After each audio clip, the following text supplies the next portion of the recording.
Music. And welcome back to the Cast Monday Night Commander Artisan Commander Stream. I'm your host, Alex Kessler, here with all my wonderful guests and co-hosts and friends, Marshall, Michael, and Corey, joining from the Commander crew. Hi, friends. Wow. Hey. Hello. We also have a bunch of friends in chat. Oh God, everything's freaking out. Ignore everything that's freaking out. We're good. Can everyone hear us? Does the sound okay? Chat. Sorry. Continue saying hi, everybody.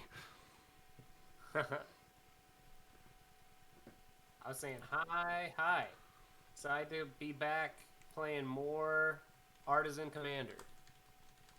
So for those who haven't hung out with us while we've played Artisan Commander before, this is Artisan Commander. It works like this. Basically, you can only play with commons and uncommons. There was some debates that have been mildly settled, though obviously this group can discuss how they feel about it on camera. But originally, the way the format worked is it was only paper printing. But recently, based on someone explaining to me all of the ins and outs on how Pauper printing works and how its alignment with Moto has happened. The Discord for this game mode has decided and discussed moving it towards just allowing things that have been printed at uncommon in any format. Hello, thank you for the gifted subs, or just regular subs. This is just a regular subscription, not gifted. I got my alert wrong. Hype Train was confusing. Hey, Greasy Cleric, thank you so much for the subscription. Welcome to the Cast stream. You get to hang out with Baby Yoda emotes. Plus, you get the new Michael red hat with the peanut, which is a dog that Michael has. Emote, which is one of my favorites. And so basically any card that has been printed on Arena or Moto or in paper at uncommon or common is legal in the format. There's a large library. Some of them are insane. You have everything from Force of Will to Bizarre Baghdad. There's a whole section on the Discord that is just about posting insane cards that happen to be legal in this format. But in general, it's a really, really fun way to kind of like play with the marquee cards. We realized that after Commander Legends and the last 3 years of just Legends Matters and Legends being kind of the signpost draft cards in a lot of different formats, that there's just enough where every color combo or every 2 color pair and 1 color pair has a ton of different options, plus some 3 color pair have options because of Legends existing at uncommon on Moto at some point, and then there is debate on if we want to like make something along the lines of making it easier to play 3 colors with other ones, but right now it's 2, but it's really fun and really inexpensive. My deck, other than Force of Will, costs less than $100. I think it's like $75 total for my whole deck, and I'm playing Vega, one of the better blue-white options. And I got a shiny one. It's an owl spirit boy. And beyond that, we have, as a special guest today, Corey from the Commander crew. Hi, Corey. Hey, what's going on? Thanks for having me, man. Absolutely. Why don't you very quickly let all of the people watching and future watchers know whomst you may be, who you are. Yeah, definitely. Thanks. My name's Corey. I'm one of 3 guys who run the Commander Crew YouTube channel and our Twitch channel. Normally, I would say scan this little QR code over here, but we're doing work on our website right now, so it currently doesn't work. But you can find us on YouTube at the Commander Crew, Twitter, the Commander Crew. We do deck tech videos. Usually, if editing and stuff goes well, we try to do it weekly. And then we do gameplay videos. We do gameplay VODs from Twitch, and we stream every Sunday at 9 p.m. Commander games usually, so you can usually find us there as well. And really quickly, why don't you break down the deck you're playing today? Yeah, I'm playing Kalane, Reclusive Painter. I'm terrible at pronouncing names, so I'm so sorry if I mispronounce anything. I don't know what that's like. It's basically just a Treasures Matter deck. It's just stuff I had lying around, so I don't know how great it's going to be, but I want to just kind of make as many treasures as I can, use them to cast creatures and give them some +1/+1 counters, and just kind of swing with some Rakdos beaters. It'll be interesting to see how it goes, and I'm super psyched to try this format out, so it'll be fun. Yeah, I definitely between this last Monday and today have put in an order for a bunch of like premium foil versions of the cards in this deck, because all of them were like 10 cents. It was good to be able to just build this from like the things I have lying around, instead of having to like go and order and wait for 2 weeks and get stuff in. Just like cards I have. It was awesome. Yeah, that's what I'm so hyped on this format, because they're like so many of the cards that are now like staples that you have to play in Commander, are all rares. So it's fun to like essentially ban all the rares, but then also uh, it's cool to feel like you could just kind of dig through your collection and be like, oh yeah, this card's good with this commander. This card's good too. Great. Now I have just a pile of like fun, especially like, aside from commander, draft is what I really love, and it's just really cool to see some of these like powerhouse uncommons that just define certain draft formats be like just really come into their own for the format, for the constructed format that I love, which is commander. Yeah, the fact that like this is Vega is like a signpost draft gold card from like it was the foretold gold card you were supposed to pick in Kaldheim, and then like it plays really well with flashback, which is back in the in this in standard, and it plays really well with like retrace and like all these really cool graveyard mechanics. Adventure cards play really well with it. It's like it's really sweet. Fixer of Marshall, really quick, and then I'll answer Fixer of Liberty's question. Why don't you do a quick deck tech on Slimefoot the Stowaway? Who's Great. definitely one of the more So, popular ones I've seen on the Discord. So Slimefoot is the deck that got me like that gave myself the initial deck restriction of I want to build it without rares. I'm a big fan of Saprolings. I started playing Magic during Fallen Empires, and it was when Fallen Empires was super overprinted, so you get packs of Fallen Empires for 99 cents. So my little 11-year-old self bought a ton of them. And, Thalids were never particularly good, but they were, like, really cool. Like, you could see what they were doing. When they printed Gave the Guru of Spores, I was like, oh, sweet, the best. And then it turns out that Gave is, like, real degenerate. Like, no one's having a good time when you're playing Gave. And then they came out with Slimefoot, and I'm like, oh, great, this guy's a little bit more rebalanced than Gave.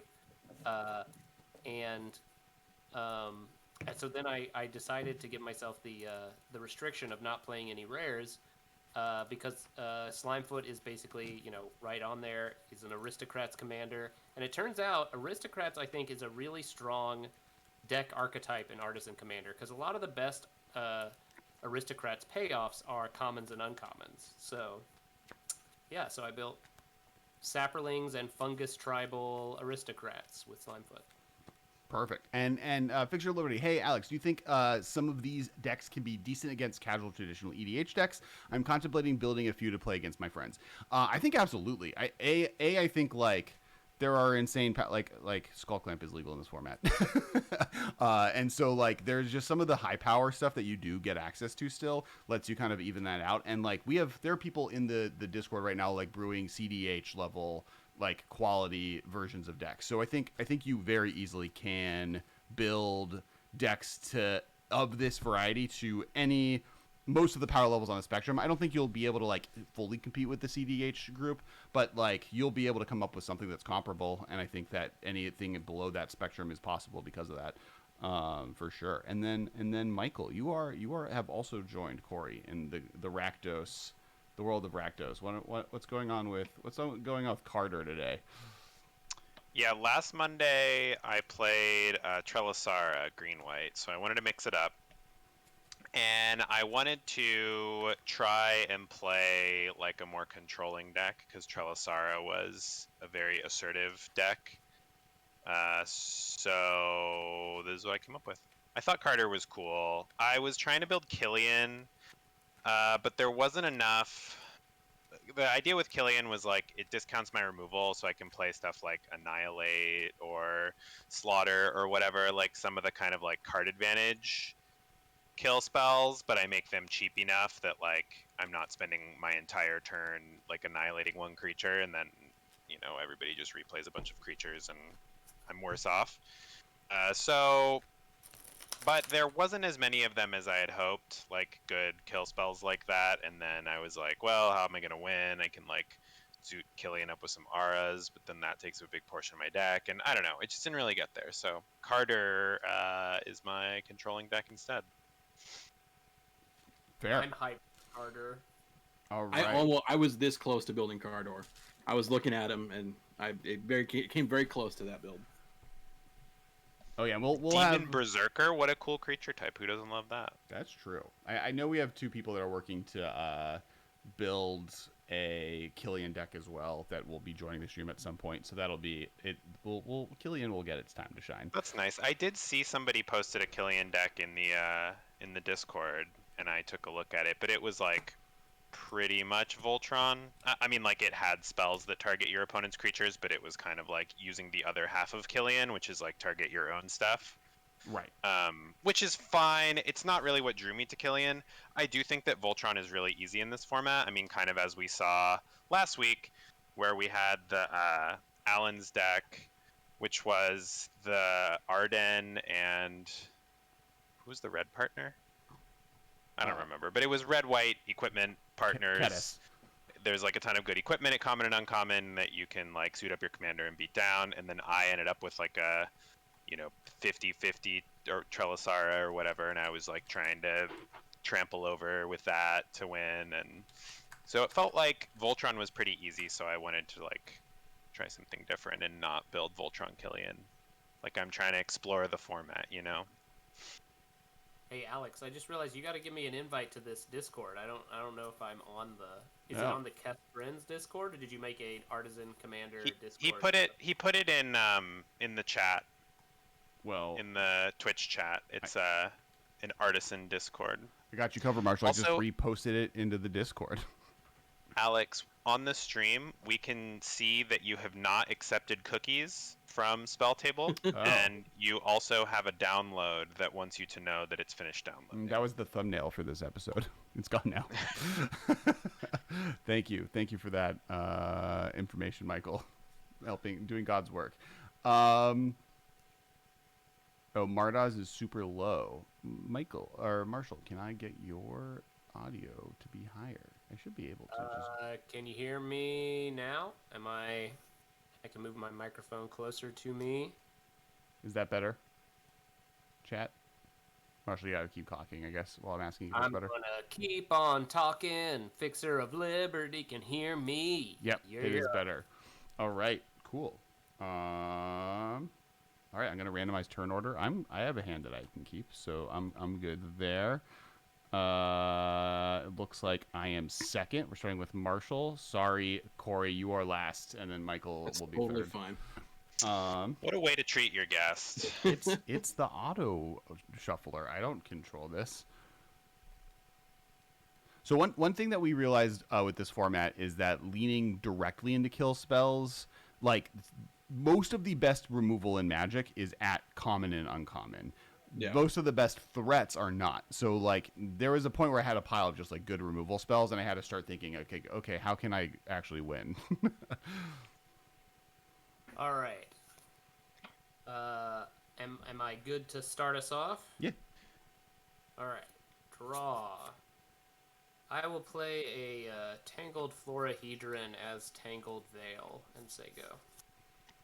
All right. I will play a Plains, and then I will play a tapped Field Mouse Border Post and return that Plains to my hand. And then end my turn. Sorry, I have to mulligan. Had a one-lander. So yeah, Hero's Downfall being downshifted to uncommon is exciting for this budding format. Oh, I like that. They've been downshifted? putting a Planeswalker removal at uncommon lately, and it made sense to just do like the classic, These are some of the cards I purchased leading up to this. That's the pile of cards I cut. I specifically bought some heaters for this format. These boys. Gonna slaughter some strong. Oh yeah. Did you Oh, get the yeah. uncommon printing? Yeah. Yeah, you gotta. Yeah. Yeah, those getting downshifted is pretty huge for the format. Also for other things in my life, I got these. Is Today. there a robot in the Twitch chat that will tell us what cards do? Yes. If you do exclamation, slaughter the strong. Yeah, you got to pulling up that sweet image. exclamation point card and then slaughter the strong, right? Oh yeah, sure. I'm also just gonna bring it up using the power. Okay, yeah. I was gonna do it, but I'm mulliganing a second time. So Yeah, I'm a big fan of that card.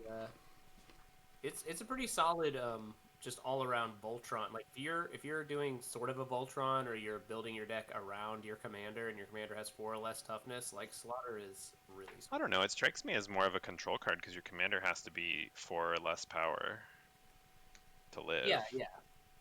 Oh, yeah, I mean, I guess I don't mean Voltron. I guess I mean a deck that wants its commander in play.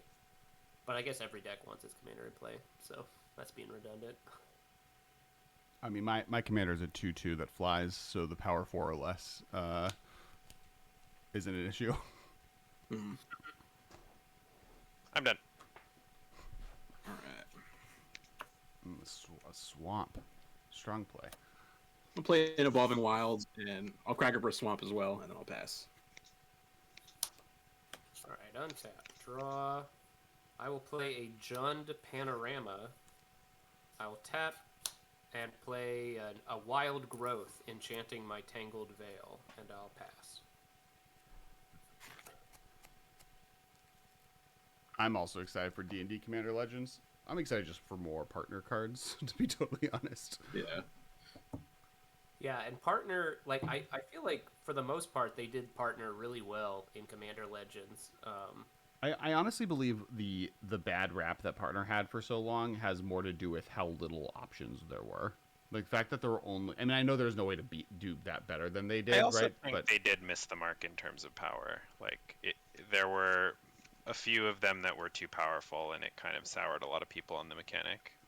that's fair. I mean, Thrasios being only 2 mana and like an infinite mana dump that draws your entire deck is a problem. It's your turn, Alex. Oh, I will draw. I will play that Plains I had in play earlier, and then I will play Devoted Graft Keeper. Just bring that up. All you Midnight Hunt draft fans out there will recognize this one. This is actually my favorite archetype in Midnight Hunt, mostly because it's just self-mill, which is what I'm here for in all times. Blue-white is my winningest archetype in Midnight Hunt. Swords the according to my Plowshare 17 lands data. Island, pretty medium as far as self-mills go. Cool, I'm done. Okay, I'm gonna miss my second land drop. I'm done. Oh no. Alright. I'm gonna play a mountain, and then I'll tap her 2, and I'll play Kalain. And when she enters the battlefield, she brings in with her a treasure token. And then I will pass the turn. But I think we might get more dice rolling cards. I think that's a feat. I think looking at the D&D set we got and seeing some of the stuff that's more inherent to that set, we'll get a lot of, and then think of what we got in Commander Legends. Hmm. Plus, I want my Farida Devil's Chosen Artisan deck to have more toys to play with. Well, isn't it? It's Baldur's Gate, right? Isn't it a specific setting? I think it's Baldur's Gate. Yeah. Well, yeah, it's still the Forgotten Realms, but it's Baldur's Gate is a city in the Forgotten Realms. Okay. Okay. Which has a video game series named after it. Yes. So, Kodama's Reach, I'm going to reach in a swamp, and then I'm going to play the forest as my land for the turn, and I'll pass. All right. I'm going to draw. I'm going to...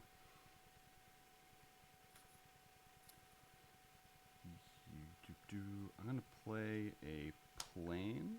No, I'm not. I'm going to play a Oreskis Explorer, and I'm going to find 3 planes. Because each of you have more lands than me, right? Oh, no, Mike I only do has not have one more land land than in you. play. I have 1 land. That's... And Corey only has 2. I used a field post, so I... Oh, that's not a land. That's not a land. Yeah. Sorry, it's hard to tell over spell table. I see it. I remember, and I see it. So yeah, you can go get 2 planes. Yeah, I'm going to get 2 planes. It's not nearly as powerful as I would like, but whatever. Does it have to be basic, or can you go get that sweet Snow Duel? I think I can get the Snow Duel. Now I have to remember if I have the Snow Duel in. I think it's one of the like random tapped blue-white lands I didn't own. Yeah, those Snow Duels, like... I'm either missing a Snow Duel or I'm missing a the artifact one. I forget which one I have. And it is the artifact one that I have in this deck, not the snow duel. So I'll just get 2 planes. 1. 2.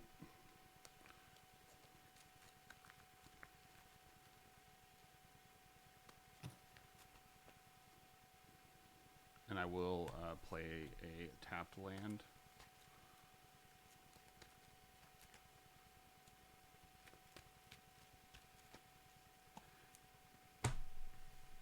And swing at Marshall for 2. I take it. Play Meandering River. Go ahead. I'll play Soul Guide Lantern and exile Alex's Swords to Plowshares, and I'm done.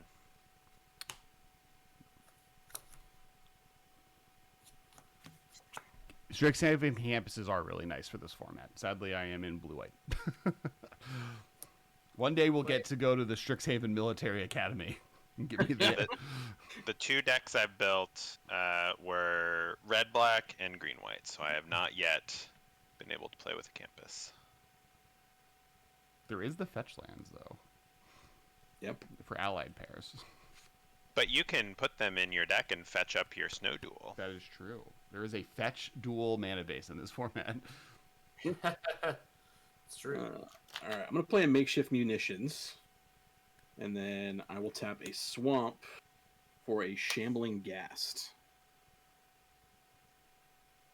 And then I'll go to combat, and oh, you got another thing up there. What is that guy? He's a 1/1. Oh, I 2/2. 2/2. All right. I don't want any of that. I don't want any of that action. And I feel bad swinging at the person who missed their land drops. All right, I'll pass. I'll wait a little bit. I don't want to make anybody too mad yet. All right. I'll play my swamp, and I think I will cast Slimefoot. Oh gosh, I'll cast Slimefoot. And I will.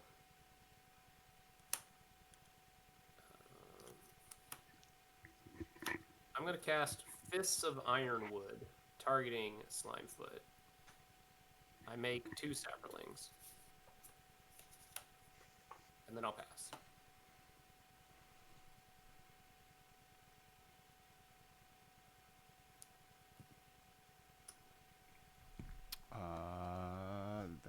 We got Saprolings in play now. I'm glad I hit Marshall for 2. Well, I attempted to make my board state look less busy by flipping my mat over, and it turns out that is a bad idea. I will play another planes. Ends up I got a lot of those. And then I will. I think I'll just cast.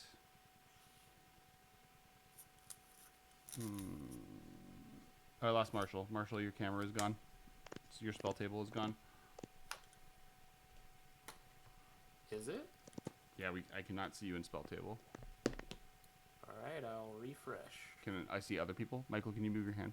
Can you, send someone other than... Yep, cool. It's just Marshall. Yeah, spell table does that sometimes. I'm going to cast Sentinel Enlistment. And Yeah, he turned his camera off so he could stack his deck. Get some 2 Kithkin soldiers. They're going to be played by Water Tribe members today. And then I'm going to attack Michael for. Actually, I'm going to attack Corey for 2 with my little. I will my devoted gladly Graph throw the Keeper. shambling ghast in front of it. Okay, I get a devoted Graph Keeper into my graveyard, and Shambling Gas is dead. And when he dies, I will choose the ability to search the body and create a treasure token. Yeah. Search that body. Marshall, you gotta mute yourself in spell table. All right, I'll sacrifice my Skull Oh, Guide Lantern to draw a card. I'm very excited for all new Avatar content for sure. Oh, so Alex, Yes. I'm sure you've been up on it. What are your thoughts on all the I'll go to discard. I'm done. Cowboy Bebop content we've seen? I am tentatively very hyped. I like it. Historically, anime content made into live action has not been good, and so that perspective of it is why it's tentative. But it looks great to me. I think it looks really good, and I really like the cast and the people behind it, and it definitely shows that they care about the source material so far based on trailers and content we've seen.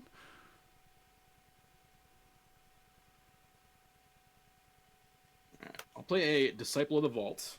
Ooh, that's Because spooky. that's a thing you can do here. Yeah. And then let's Slimefoot's a 2/3. Dang. With trample. With trample. That's spooky. All right. I am going to. I think I'm just gonna pass. I'll go ahead.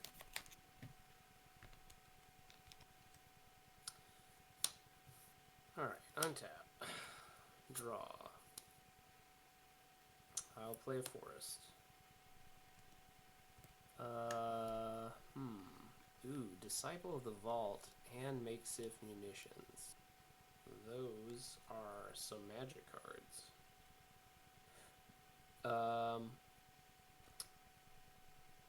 Let's see.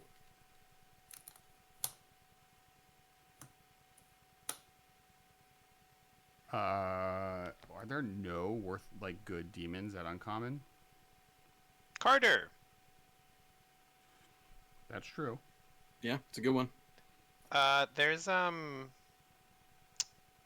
Indulgent Tormentor at uncommon from Iconic Masters. I'm going to play Binding of the Old Gods, and I'm going to destroy Makeshift Munitions. Oh, that stinks. Do I want to use it? Or do I just want to let it die? Immerstern Rider, 2-mana, 2/1 Demon Berserker. You discard and can draw a card. Archfiend We'll of let- Sorrows is a good one. Dreadhound is a good one. Dreadhound is a very good one. He's a very good boy. I think I should be playing Archfiend of Sorrows in this deck, probably. Oh, Havoc Demon's pretty card that I was good. looking When for. Havoc Demon dies, all creatures get -5/-5 until end of turn. Oh, yeah. Oh yeah, that was Archfiend's put to Sorrows. uncommon in one of the Masters sets, right? Yeah, Mhm. in Eternal Masters. Yeah, Gormand isn't even too bad. Feaster of Fools. I will pass. Yeah, I think there's a Rakshasa cool. Gravecaller is maybe playable in this format, Yeah. even if it's not the most flashy. I will play this Vivid Meadow. Comes in with 2 Meadow counters on it, or whatever type of counter these things come in with. Ooh, thank you for the follow. Oh yeah, by the way, everyone who's watching, if this is your first time watching, hit that follow button. If you want cool emotes like Baby Yoda, or me dabbing, or Michael holding a puppy, hit that subscribe button, and we'll be extra appreciative of. I will play my commander, and I will pass.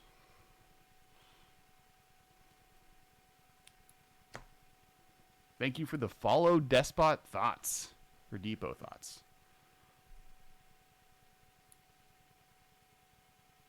All right, I've drawn a land. Hooray! I'll play Ebony Fly, and I'll pass. Yeah. Nice. All right, untap. I'm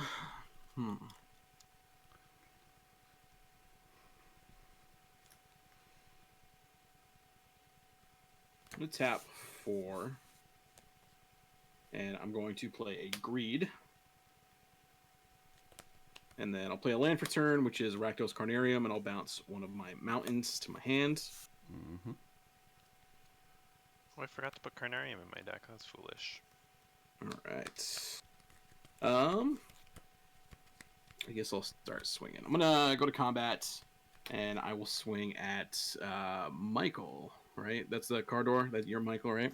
Correct. I will take Awesome. 1 commander damage. Starting it. All right, and I will pass from there. Go ahead. Despot. Okay, cool. Thank you. Untap, upkeep, draw. I know I ask every stream on spell table who's supposed to track commander damage. The individuals who have taken the damage. Okay, I have taken the damage. I will track it. I don't think I've managed to get I now wish I'd open more call time because I don't really have any of these snow duels. So I think I just got to get a regular for it. Dreadhound, by the way, is a heater. Yeah, for I mentioned that. I an thought. apostle Yeah, deck. he You might mentioned have. it. I would think Dreadhound is a very good boy. Well, because like the fact that you get the triggers from the demons being sacrificed for the second one too. Oh, it's from a library. Oh, whenever a Yeah. creature dies or you mill, you get both. Okay, cool. Yeah, it's like Sir Conrad, but without the confusing part.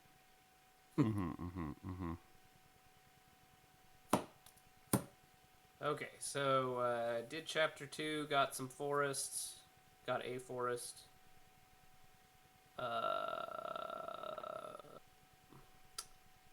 And I think that'll be it.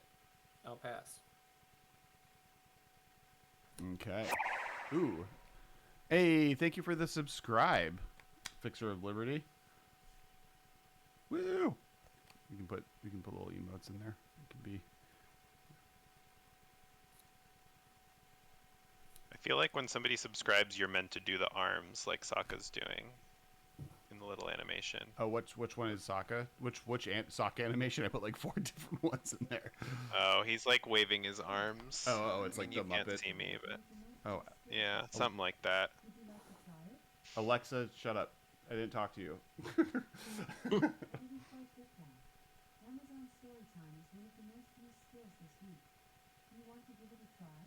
No. This is terrible. Alexa, turn off. Okay. That was annoying. All right. So I drew a card. I have lands in my hand. I'm gonna play planes. I'm going to count how much mana I would like to cast this turn. So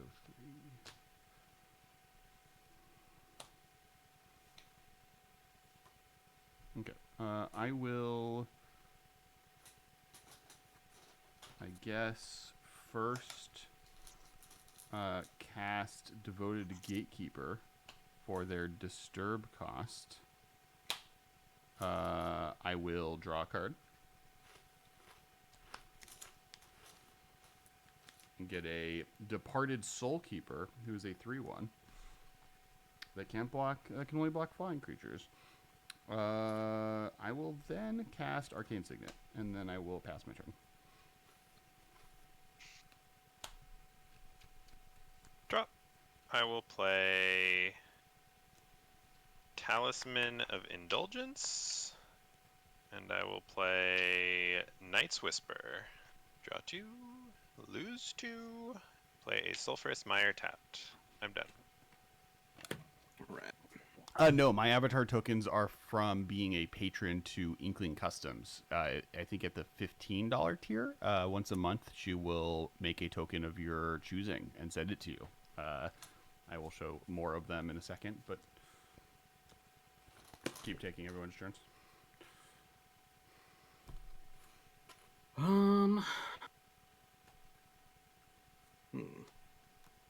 Those are awesome. Going in order of property.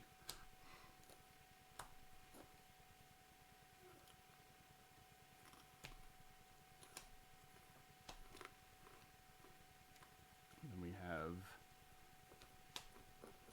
all of Jujutsu Kaisen. And we have a Lowland Executor and Gon and Killua. And then I have to clean this up. What is happening? I want to play improvised weaponry. to deal 2 damage to that fly spirit boy, because I just realized flying is something I'm very Your weak board's real confusing looking now. How many times did he cast that Sen's Enlistment? One time. So are you killing the new spirit or or Vega? The new spirit. Improvise Yeah, the some new weaponry. spirit. Got it. Okay. They are dead forever. Vega just keeps coming back. That one's spooky. So it deals 2 damage to any target, and then I can create a treasure Corey, token. if you're talking, so. we can't hear you. I can hear him. I can hear him.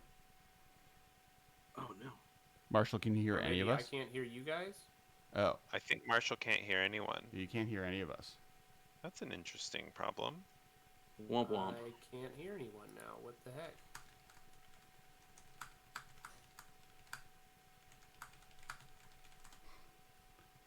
Marshall, you must rejoin. I can hear everyone, but Marshall can't Yeah. hear none of us. It's Inkling Customs. I can link her Patreon in a second because she is wonderful. She's also who did all of our emotes.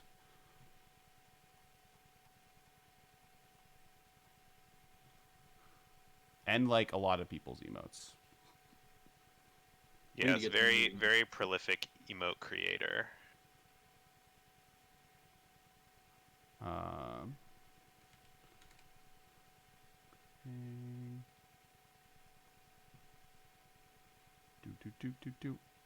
But you can keep taking your turn, Corey. I think I'm going to be done after that. So. Oh, okay. So then Yeah. we're now waiting for Marshall to be able to hear us again. Yeah. Classic internet.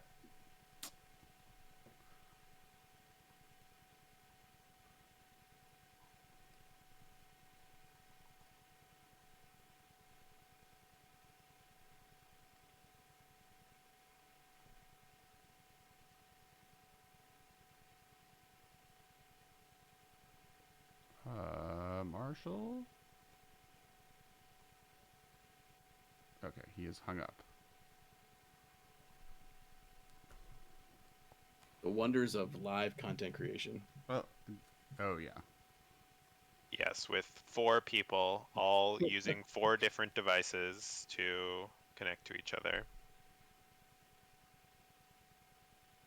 Marshall, is that you? Marshall, can you hear us?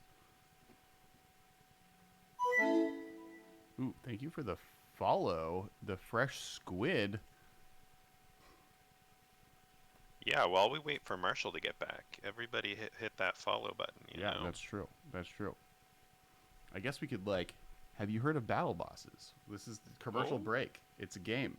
Me and Michael made it. We were the designers of it, and then our whole company of artists and friends helped make it. But you get cool bosses, and they fight each other. You can buy them right now on our website, or go to battlebosses.com, and it's dope. Highly recommended. There's all these cool collectible figures. If you have a type of genre you like, you can get it. All right, Marshall's back. I think Clark, I'm back. and it's your turn. Discord was just being really weird. Is it my? I guess it's passing to me. Yes. It Yep. is. All set. All right, I will activate Slimefoot and make a little sapperling.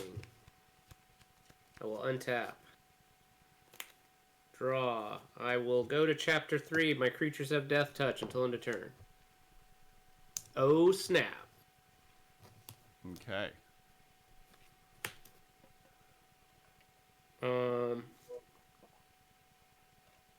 Let's see. I'm going to. Luckily, I too have lame sacrificial tokens I don't care about. I'm going to attack Kessler Oh. with all 3 of my sapperlings. I'll block 2 of them with my 2 tokens. And take 1. Cool. When my 2 sapperlings die, each of my opponents take 2 and I gain 2. Oof. When each of them die, so I take 4. You will take 3 total because 1 hit you and then these 2 died, so you take 3 okay. total. You when the trigger is when one of your creatures die, we take 1 and you gain 1. But 2 things died, so we each take 2 and you gain 2. Correct. Yes. Got it. Cool. All right. It sounded like because there's an enchantment on them, so I thought maybe it's some way to double that activation per thing. Yeah, no. The enchantment just gives Slimefoot trample. Got it. Cool. Okay. I'm mostly just playing this as like a dragon spotter. Cool. And let's see. Okay, second main. I'm going to cast Fungal Rebirth, targeting my Binding of the Old Gods. Fungal Rebirth says, return target permanent card from your graveyard to your hand. If a creature died this turn, create 2 Saprolings. Some creatures died this turn, so I will create 2 Saprolings, and I will return Binding of the Old Gods to my hand. I'm going to cast... I'm going to cast Binding of the Old Gods. Does it resolve? Yes. When it resolves, I'm going to target Greed. All right. I will. I'll pay a black and 2 life to draw a card.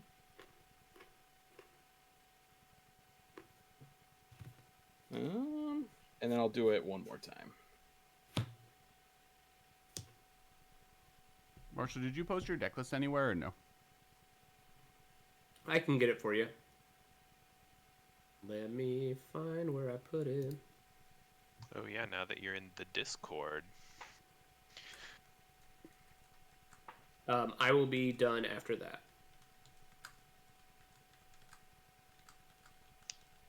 Did not shuffle well.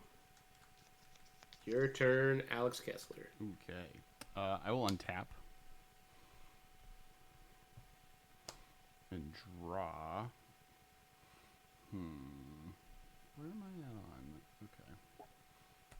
1, 2, 3, 4, 1, 2, 3. All right. I will retrace Sen's Enlistment.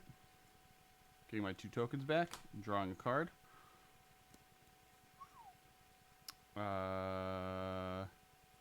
And I will play the Sajiri Refuge, gaining a life.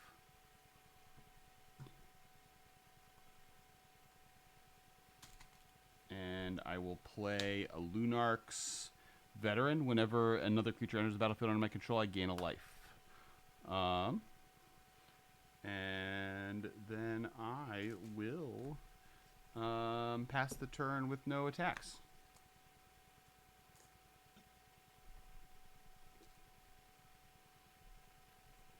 Just enlisting. Don't worry about me. I'm just finding some soldier friends. Yeah, Greed is really good. Greed is Yeah, good. a little sad I that will it's play Warlock class, and I will go to level 2. So I'll look at the top 3. 1, 2, 3. I will put... Look at my hand. I will put a mountain into my hand, and ambitions cost and swamp into my graveyard. I will play the mountain,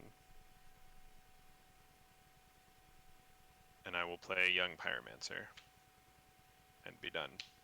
It was reprinted in Modern Horizons 2. That's why that's where the uncommon printing came from. Unless it was uncommon originally, because it was in a it was. legend. No, it was a Legends rare. Which I card? think it might have been in Commander Legends at Uncommon. Greed? No, it was in it was in Modern Horizons 2. Ah. I thought that Greed had been printed at Uncommon before that. Not here. Not on No, this list okay. of cards. It might have been, but it's not. Oh. We don't. According to Scryfall, it was printed once at Uncommon in Commander 2021. So just this year, it was in the Guillaume deck. But that's after it was already uncommon in Modern Horizons. Yeah. The Modern Horizons one was probably the first printing at Uncommon, and then the Commander deck they just put whatever the most recent printing rarity is on it, I think. Strixhaven came out before Modern Horizons too. Oh, I guess it did. It did, yeah. That's fair. But yes, that was a clutch downshift that happened just this year. And yeah, I took it out because I much respect that card. I probably should put that in here. I'm going to play a tenured Inkcaster, and I'm going to sacrifice 2 treasures to help pay for the cost. So it'll enter in with 2 +1/+1 counters on it. We each lose 2 life. Yes. No, actually, target opponent loses 1 life in this Per. situation. So Per treasure. you've taken a lot of my things. So I believe I'm gonna go over at Marshall with the 2 damage. I deserve it. And then when it enters the battlefield, I can put a +1/+1 counter on another creature. So I will put one on Kalane herself. Adeliz is sweet. I love Adeliz. And then whenever a creature I control the +1/+1 counter on it attacks, each opponent loses a life and I gain a life. Oh no, I've been exiled. We lost you. I'm coming back. Hold on. Marshall was like, that's why his Discord messed up. He got distracted when he hacked the mainframe, and now he can just kick anyone who does damage to him. Get this. I mean, you know. All right, I'm gonna go to combat. What is that? Pyromancer is just a 2/2, 2/1. You gotta remute yourself, Corey. Oh no. Sorry. No worries. It's spell table, not you. Spell table being spell table. You must accept cookies, but we're not going to use them to save your preferences. No. Yeah. No. What good is it? What is it? Doesn't matter. All right, I'm gonna swing over at you, Michael. Cool. It's a 2/3. 2/3 now. And then whenever Oh a my creature with gosh. a +1/+1 attacks, each opponent loses a life and I gain a life. I'm gonna take 21 from this card or this Kalane here. I'm gonna go get some water. I'm gonna be right back. And then I will pass after the attacks. So each of us lose 1 life, right? Correct. Yep, and then I gained a life because of the tenured ink caster. Sounds good. All right. Untap. Upkeep, draw. Then I'll go to chapter 2. I'll go get another forest. I'll really wish that I had that snow duel. Not that I need a 3rd black source for anything, but Oh yeah, I definitely have bought an upgraded version of an uncommon mana base because there's definitely the fetch land, the snow duel, the artifact one. I think like I'm missing a few of the blue-white option for some reason.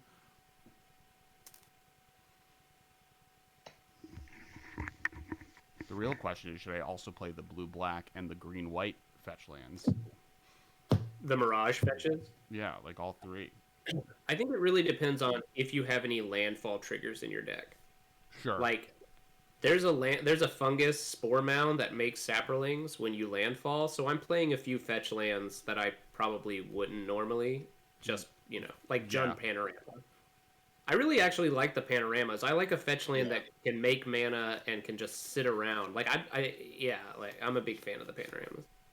And all the decks are 2-color as well, for the most part, so it's like not a huge cost to play a few colorless lands. Right. I'm just using those on Ghost Quarters and Tectonic Edges. I'm gonna cast. Yeah, after Rogue's Passage dominated last week. Yes, literally, I added multiple land. Well, Wasteland is also legal in this format, but I added some land destruction lands because last game it was like the 2 most powerful cards in play most of the game were Rogue's Passage and the like double strike, or was it the double striking one or the? Yeah, it's the double striking one, right? The Boros. Sun Home. Mm-hmm. Fortress of the Legion. I played Spider Silk Armor. It's an enchantment. It says creatures I control get +0/+1 and have reach. Got a bunch of spiders over here now. Spiderlings. And then I'll pass after that. All right. Draw. Okay. I will.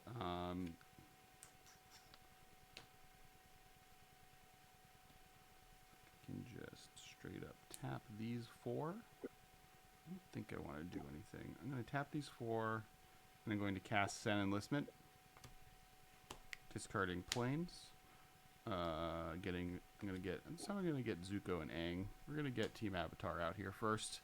Draw a card. I'm going to play this here island, and I'm going to. That's my first island. That's so far away. I will actually just cast Sen Enlistment. It's a sorcery, right? Yeah. Sen Enlistment again, discarding island. We're going to make Toph and Iroh. I'm going to draw a card. And then I am going to... Oh, I gain 4 life. And then I'm going to end my turn.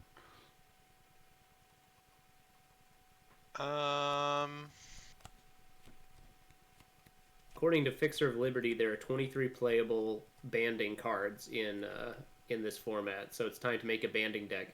The question I have is, Fixer, if you were going to play a banding deck, who is the ideal commander to lead it? You have to play with one of the 3-color legends. I will allow nothing less. I mean, banding is almost exclusively in white, right? So it has to be a white commander of some sort. 2 of the 3-color options are white cards. There's you have Esper and Bant are currently available, and Jund are the 3-color options in the format. Michael, it is your turn. Yeah, I drew a card, played a land. I am now thinking. I am hoping that when we get to Streets of New Capenna, which is supposed to be a 3-color set, we'll get a set of uncommon 3-color legends. Same. I'm going to play Carter Doomscourge. Oh, So, until my next turn, creatures my opponents control attack each combat if able, and attack a player other than me if able. So, all of your creatures are goaded. Oh, I don't Does like that apply to creatures that have haste? Does this make a rule, or does it... You know what I mean? Judge? I don't know. It is. Let's see if Gatherer Rulings have any information. No. It's a constant effect because it's until your next turn. Creatures your opponents control attack each combat and able. The first Gatherer ruling is Carter's first ability affects all creatures your opponents control, including any that enter the battlefield after the ability resolves. Mm-hmm. That's pretty rad. Wow. It is pretty rad. Carter is a cool dude. And then whenever an attacking creature dies, each opponent loses 1 life, and I gain 1 life. He also looks cool. And I will pass. Look at what, him. Alex? He also looks cool. He does look Well, cool. as a demon berserker, what do you expect? That's true. That's fair. Valid. Okay. All right. I don't love So that. many I lands. also don't hate it, so it's whatever. I guess I'm in the best possible position to have been goaded, so that's fair. Yeah, it's rough to go first after being goaded. Yep. Oh boy. Let's got my stack of 1/1s. I got a stack of 1/2s Oh, they're 1/2s? With reach. with reach, Wow. thanks to Spider Silk Armor. All right. I won't be attacking you on my turn. I used to think that card was busted when I was a kid, and I put it in all my decks. Because Same. it's like, you're a kid, and it's like, oh, flying is so cheat. I just want to play these big green creatures. I just want to play my Thorn Elemental, but my opponent is killing me with flying creatures. I know. I'll spend 1 mana to give all my creatures reach. That'll get them. All right. Well, I have to swing, and when I attack with these 2, each of you guys will lose a life, and I'll gain 2 life, or you'll lose 2, I'll gain 2. It's for whenever a creature with a +1 can. Yeah. So, which one counts? Now, where do they want to go? So 1/2s and a 2/3 over there. A bunch of 1/1s and then some other things. Oh no, this is so bad. Michael kind of just played a board wipe. Yeah. Alex, you have to lose 2. Oh, sure. All right. Well, I guess we're gonna send the 2 with counters. We'll send over. Oh God, this is just not a deal.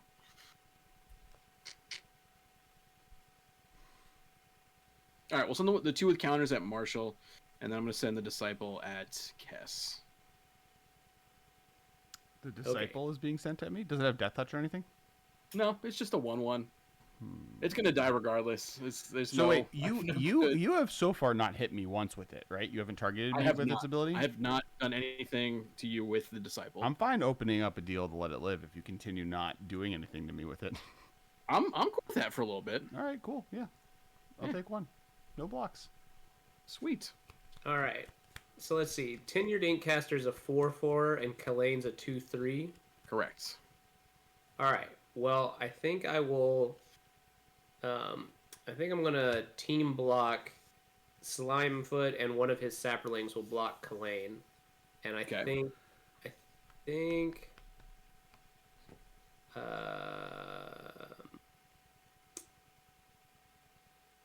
I think I'll just take the. Take the 4. No, I guess I'll chump with the sapling. Okay.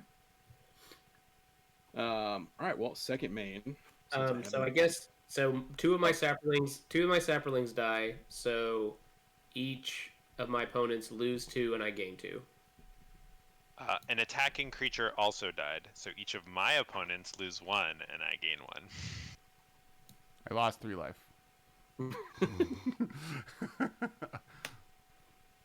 I like that between the Ink Caster, Slimefoot, and Carter, we have little mini pings happening all over. Yeah. Oh, I noticed that there was like 3 aristocrats decks being played when everyone said what their commanders were. Well, my deck is an aristocrats deck, except my opponent's creatures are the ones dying, hopefully. Fair. Yep. Yeah. Yep. Little reverse aristocrats action. I'm just gonna replay Kalane. She'll enter with another treasure token, and then I'll pass a turn. End of turn, I'll spend 4 mana and make a sapling. Untap. I've actually been very flooded this game, but Senzalisman is out here doing God's work to make it so I've done anything at all. All right. I hit the 3rd chapter. All my creatures have Death Touch. That's probably good on the turn that I'm goaded.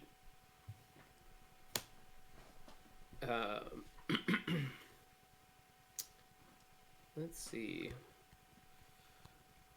All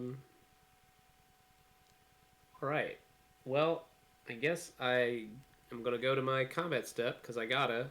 Slimefoot will come at Corey, and my 2 saplings will go at Kess. They're just 1/2s. They are 1/2s with Death Touch and Reach. I'm just gonna take 2. We'll also take 2. And make sure to mark the commander. All right. And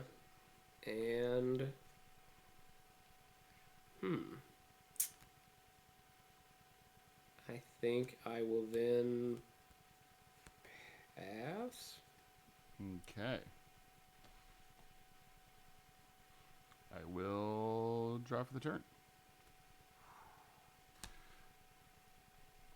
I will...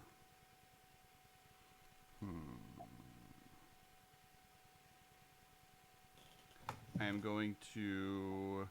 I guess I will attack Marshall with everything. So 1, 2, 3, 4, 5, 6, 7, 8, 9, 10, 11. Cool. I will tap 8 mana and make 2 saplings.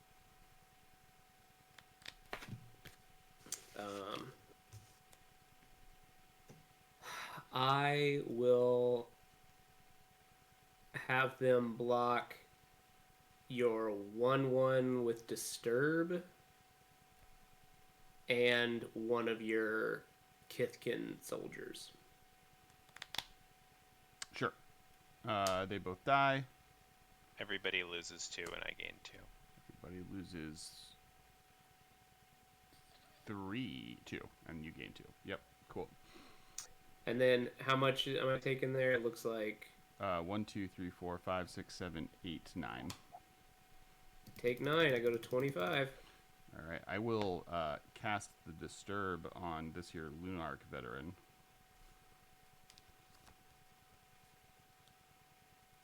Whenever a creature I control leaves the battlefield, I gain 1 life. Flying 1/1. I draw a card.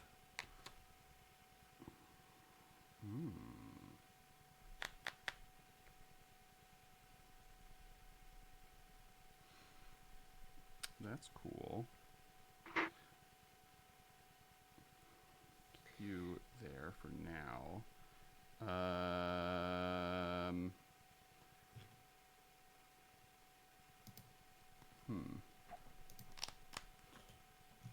Do I want tokens?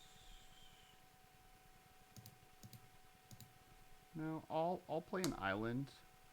And then I guess it's just best to do that now. I will pay 1 white to have Shepherd of the Flock go on a adventure. I will return. Well, he gets exiled if you return him, right? No, it's only if it dies. Oh, wow. Returning my friend. That's some sweet synergy. I will cast my friend. I will then cast the Shepherd.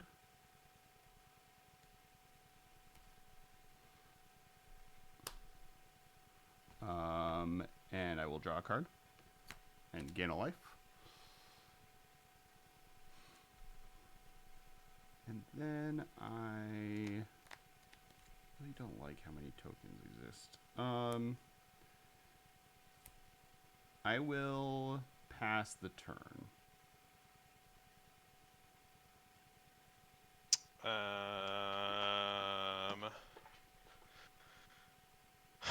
On your end step, I think I'm going to Lightning Bolt Slimefoot. Lightning Bolt Slimefoot, you say? You do. He has 4 toughness because of. So Tatiova was on the list of is on the watch list for bannable cards in the format. It's like her, Sir Conrad, and like maybe some random commons and uncommons that are like not commanders. We got to get someone to come on here and play Tatiova because I we're all know. scared, but who knows? Maybe she's not as oppressive with just commons and uncommons. I just Which don't is the wanna- reason why I'm saying I think one of these weeks we should make the plan to be build the most busted one you can, because I've got a combo deck that I would want to play against. Yeah, No. I'm down to do that. There's people. There's a few content creators in the Discord who are talking about their lines like making CDH stuff. So I'd be down to try doing busted things. Is this Slimefoot dying? Slimefoot's No. a 3/4 right now. Yeah, Do you it's a want- 3/4, so I'm gonna hit Vega instead, I guess. Oh, I would Yeah. prefer to hit Slimefoot, but it's, Snipe that owl. and I'm gonna make an elemental as well. that was rude. Grab my tokens here. My tokens aren't as cool as Alex's, but It's true. Yeah, what was the CDH deck that was being talked about? Let me find. there was a Rona Demonic Consultation Yeah. Lab Maniac deck That was what it was. that somebody posted that looked Is demonic pretty nasty. consultation an uncommon? Yeah. Apparently, Well, because Demonic Consultation is uncommon, and then Labman is it uncommon? it got uncommoned in Graveyard Masters. What was that one called? Ultimate Masters.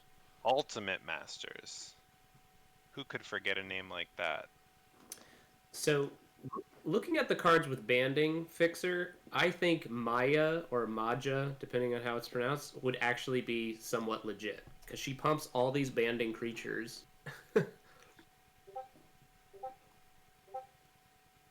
Alright, I will play Rage Thrower. Whenever another creature dies, Rage Thrower deals 2 damage to target player. I'll pass.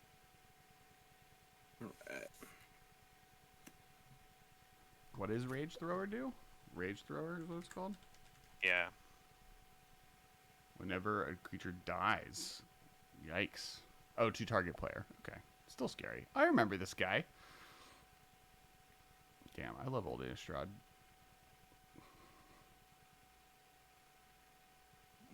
I was like, this card's so dope. And then I like definitely tried casting it. It was 6 mana. I was like, oh.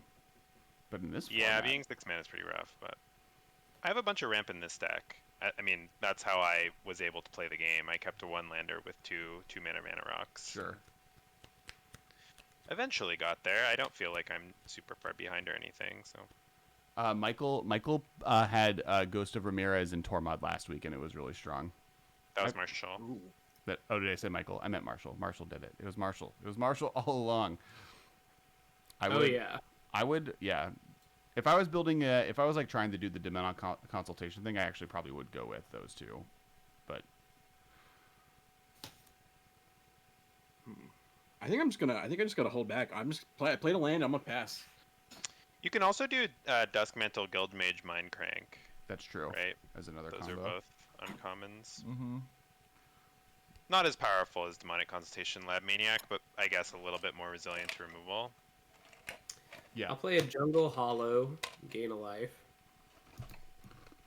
You could also put them in the same deck, I suppose. I mean, Yeah, I would play both. Huh. I really wish I'd drawn some more action this game, but I just haven't really. Guess I'll just pass. Oh, you're straight up passing? I mean, the good thing is I can just dump my mana into making Saprolings when I Sure. don't have anything else to do. Fair. Ah, oh, what up? Oh, hey, Zidane, hey, Bex, Z-Bex, and friends, what is up? We were playing Artisan Commander. You actually scared me. I like did the whole like murder in a movie jump scare reaction. So, hey, thank you so much. We are playing Artisan Commander. So every card in our decks is common and or uncommon, including the commanders. I'm playing Vega. We have a Slimefoot, a Kalane, and a Carter all hanging out. What up, Red Phoenix Casts?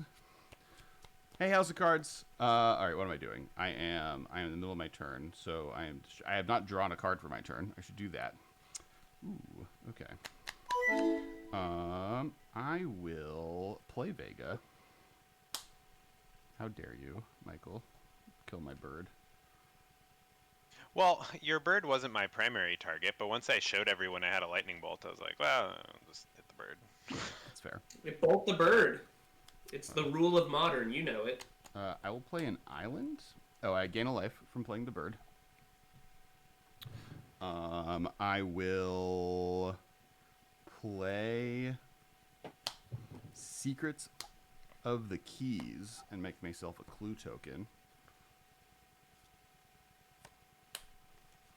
And then I will pass the turn. Thank you for the follows. Yeah, we do this every Monday night. We do streams. Not always Artisan Commander, but we have been for the last 2 weeks and plan on doing it probably until we get all of the Innistrad set, and then we brew Innistrad card things. But yeah, we're please follow.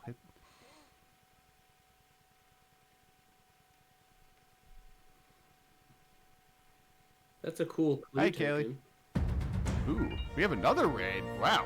This is hey, Venture Maidens, welcome. We are hanging out playing. I have to go through this again.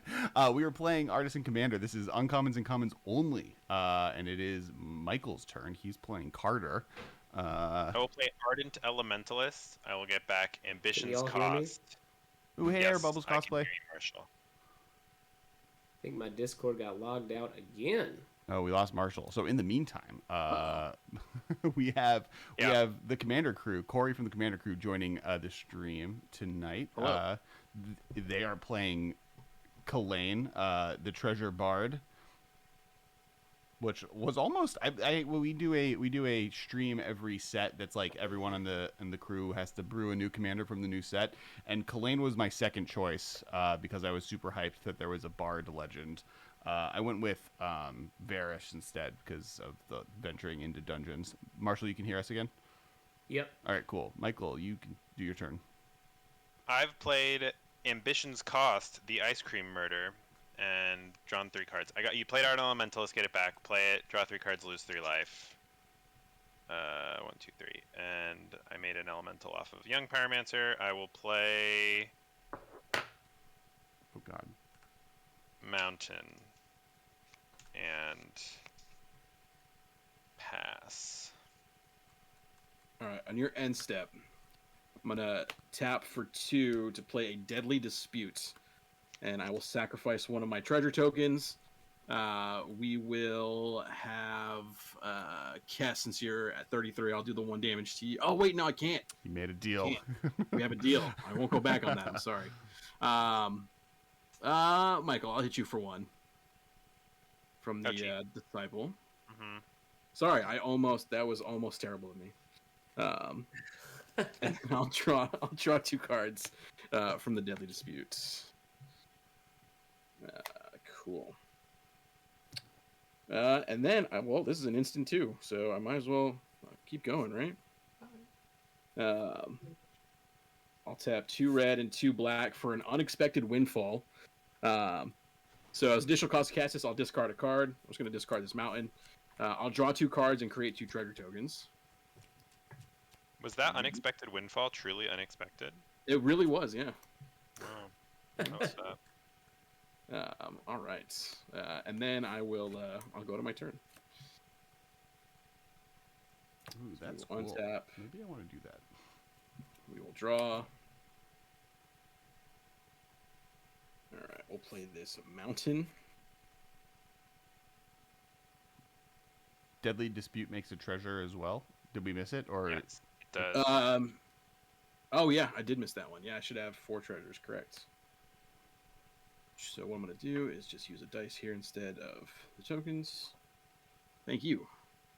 I'm gonna play around being more a producer now. I realized that Spell Table has a cool multicam option. Oh yeah. All That. right.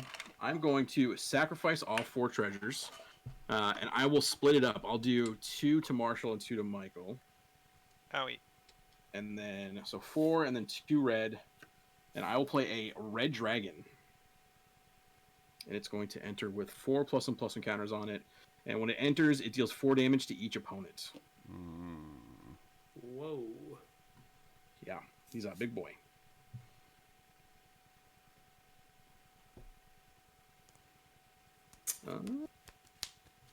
Well.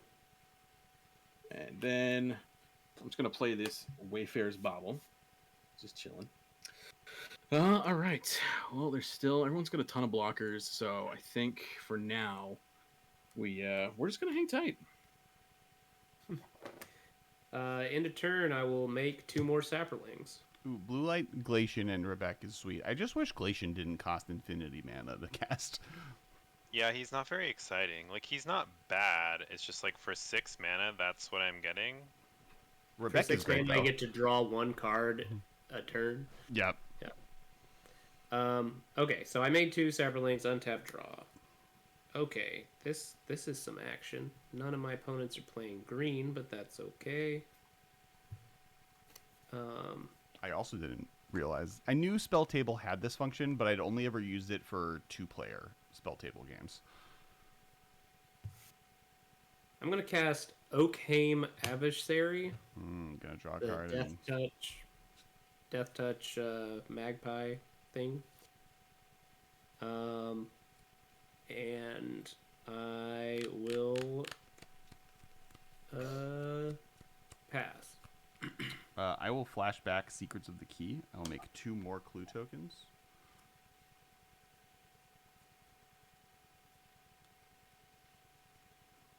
And I will draw a card. I will untap and draw for the turn. I will. Ah! It happened again. What up, EDH420? Oh, that's a good name. Welcome. We are playing some good old fashioned. And by good old fashioned, I mean brand new format. Artisan Commander. I am going to play Chamber of Manipulation on this here plains over here. Enchant Land has tap, discard a card from your hand to gain control of target creature until end of turn. Big fan. So don't mess with me. And then, how many islands do I have in play? 1, 2, 3. Don't forget to click your playmat over there to make it bigger. Oh yeah. Alex, you've met with the curse of the Spell Table production. Oh no! Oh no! All right, I will.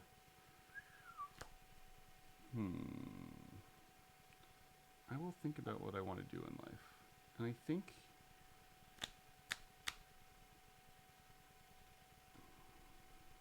think it's sacrifice a clue token is actually what I want to do. I'm going to sacrifice a clue token to draw a card. Ooh, and I'm just going to pass the turn.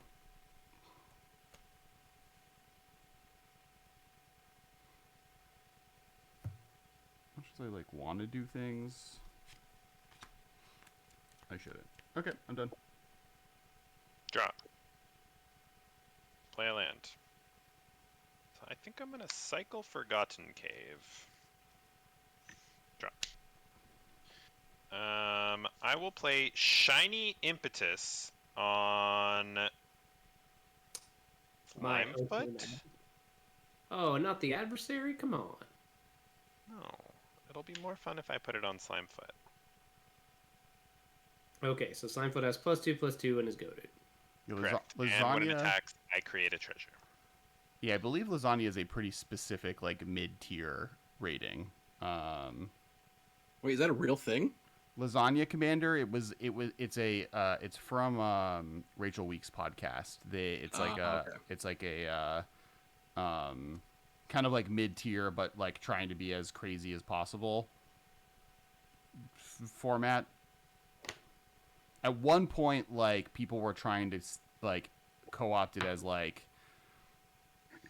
go insane but very powerful, but not CDH level, things that wouldn't be CDH viable but still insanity, and it was kind of just not the correct interpretation of it, so it was now something else.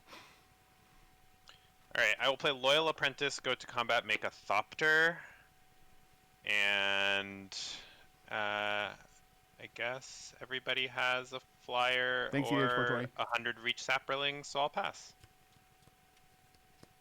On your end sub, I'm just going to crack this Wayfarer's Bauble, and I'll deal the 1 damage to Michael. Oh yeah. Rick just shared the link to the breakdown of what Lasagna tier commander is. Alex, Yeah? do you know how to add commands to your bot? I ought to know as a moderator, but I don't. I kind of do. We should add a command for Artisan that just explains what it is, so Ooh, people you're can right. hit exclamation Artisan, and then in your title you can say exclamation point Artisan Paper Commander. That way people know there's a command, and then if people are curious about Artisan, they can hit it, and that way you don't have to explain it every 10 minutes. These are things we could accomplish using the power of technology. I understand the concept of commands and Twitch streaming and stuff because I watch a lot of Twitch, but I don't moderate any Twitch channels except this one, so I don't know how to do any of that stuff. Yeah, same. Well, if you're using Nightbot, I could show you how to do it, but if it's not Nightbot, then I have no idea. It's Nerf Herder bot. I imagine it's similar. It's probably similar. It is a Phantom bot. I think it's the same system.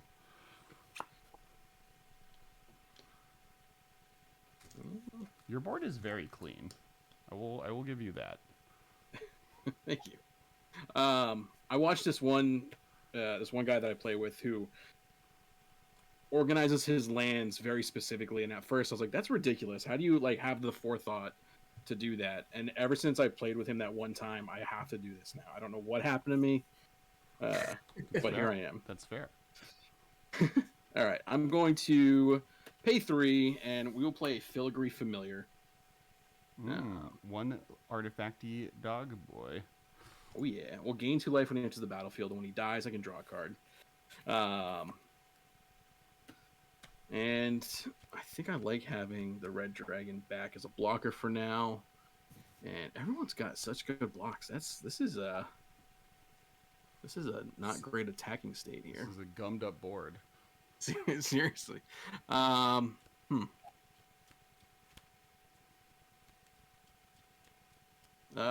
think I'm gonna head just pass. All right, end of turn, I'm gonna make a sapling. Untap. Draw. Oh snaps. Well, let's see. First of all, I guess I'll thank Michael for buffing up my dude. Anytime.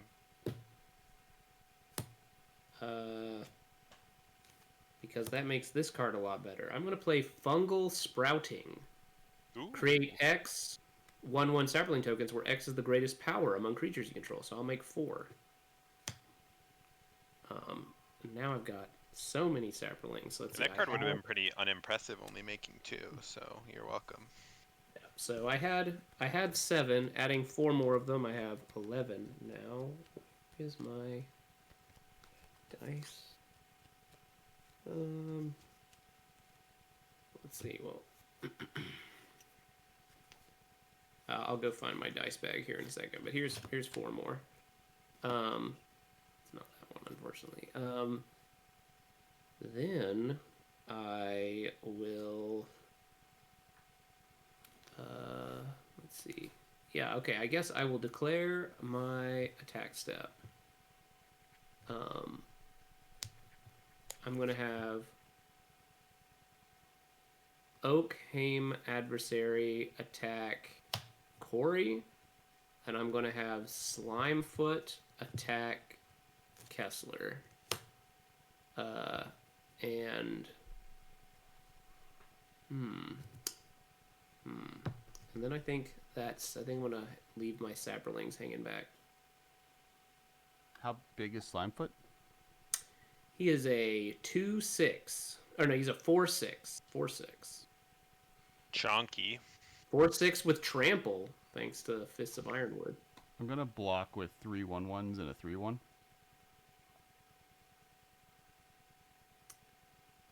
Okay. And you're gonna block with the. And I'll block with my little fox robot thing. Okay. Cool. That's cool. I will. Yeah, that's fine. Okay, so I'm going to. I guess I'm going to kill your 4 dudes. Mm-hmm. Slimefoot's going to die. Mm-hmm. I'll put him in the graveyard. Shepherd of the Flock dies. Michael, you have 5 deaths so far. Yeah, there's some triggers triggering. Yeah. Oh no, sorry, your fox is dead. So yeah, the fox dies, and I'll draw a card. But then also I'll have the disciple deal the 1 damage to Marshall. Cool. Okay, so I have 5, 6 rage thrower triggers. I also need to make a treasure. I'm actually looking for one in my box right now. I need to make the treasure first because that happened when Marshall attacked before combat damage. I've just been looking for a treasure. Here's one. Okay. And then 1 Carter trigger. So everybody's going to lose 1, I'm going to gain 1 from an attacking creature dying. Put that one first for simplicity. And then my 5 rage thrower triggers, I will target...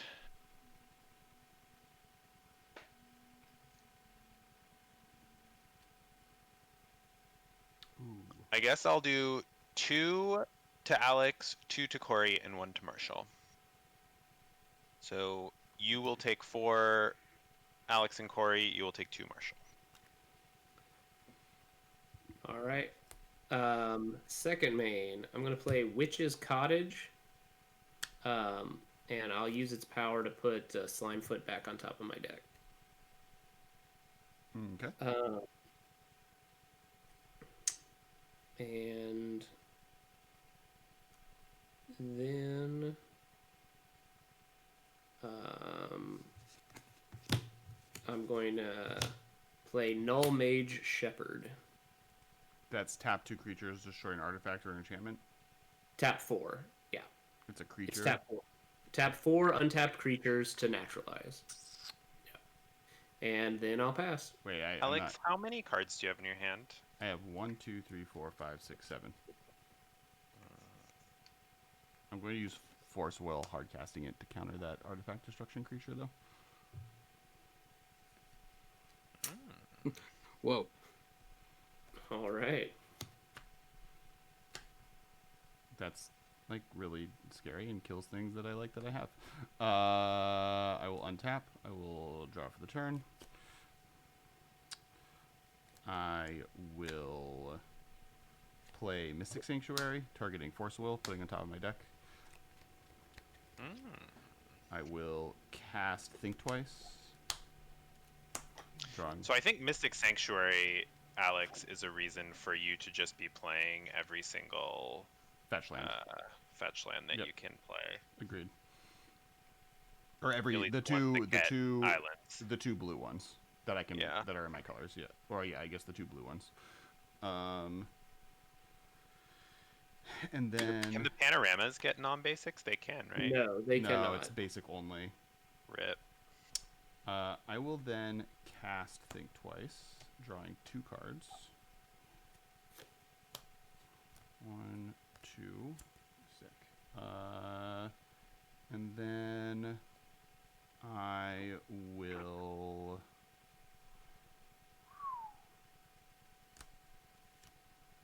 One, 2, 3, 4, 5, 6, 7, 8. I have 8 cards in hand. I will. All right, what's a cool card in play? 1 second.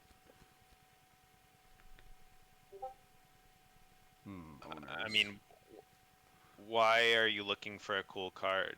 I have Chamber of Manipulation in play. Like I can steal a creature if I wanted to. Oh, that's true. You could. It's just active treason, right? Yeah, it's just active. Discard a card. Doesn't Active give- treason. It doesn't give haste though. Correct. I don't know that there's anything that you would be able to use without Yeah. haste. Nope, I'm good. I guess you could have taken my Young Pyromancer and made some elementals. I will cast Otherworldly Gaze. And then I will 1, 2, 3, 4, 5, 6, 7, end my turn. I guess I'm gonna. Michael, do you have any flyer? You have a Thopter, right? I have one Thopter. I'm good then. I'm just Otherworldly Gazing.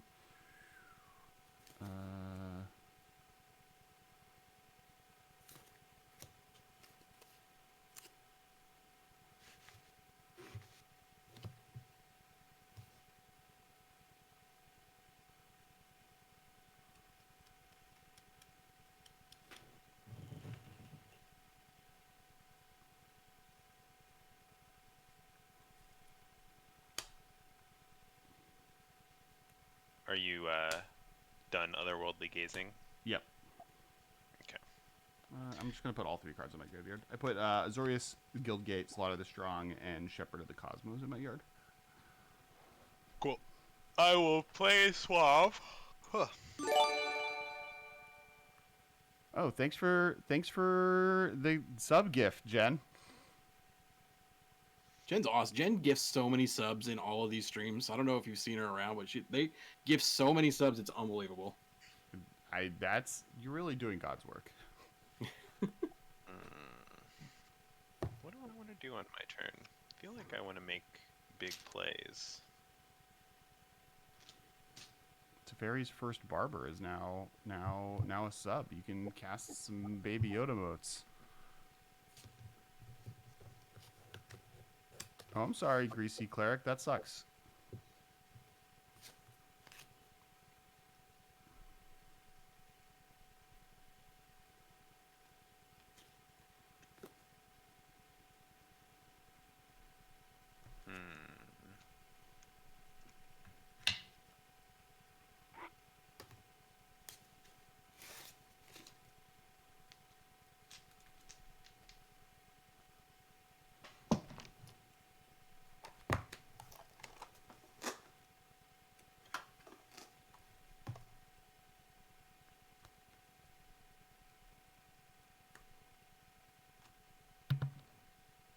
Alex has so much mana untapped and that stupid Chamber of Manipulation. How am I supposed to make big plays over here? You can Not make big you, plays against Alexa. other people. Jeez. See, this is know. what y'all. This is what happens when y'all let Jeff Bezos listen to every single word you say in your house. I know. Look, it wasn't my decision to have it. Here she is. I mean, he also All owns right. Twitch, right? So. He's in the room with us right now. All right, I'm gonna make Warlock class level 3, and I'll attack Alex with an elemental. What does Warlock class Yeah. number 3 do? It's wound reflection at the beginning of my end step. Each Yeah. opponent loses life equal to the life they lost this turn. And I'm attacking you with 2 elementals. They're Just for asking what my cards do. they're just 1/1s. Yeah, You they're also young get a- pyromancer elementals. You also get another Thopter, right? Yeah, I'm gonna get my Thopter as well. I think I have another one. I see, because you get the death triggers from them if I block. Otherwise, I take 4 here. So it's There's like a lot of death triggers if you block. Yeah. I will take 4. Oh, it's just 2. Yeah. Oh well, it'll be 4. Yeah. Yeah, on my end step, and Yep. then I end my turn. You take 2 more, so yeah, 4. I take 4. Was that you ending your turn too there? Yeah, I'm gonna Right. end my turn. I'll just Alright. use these as Thopters because I only have 1 actual Thopter token. All right.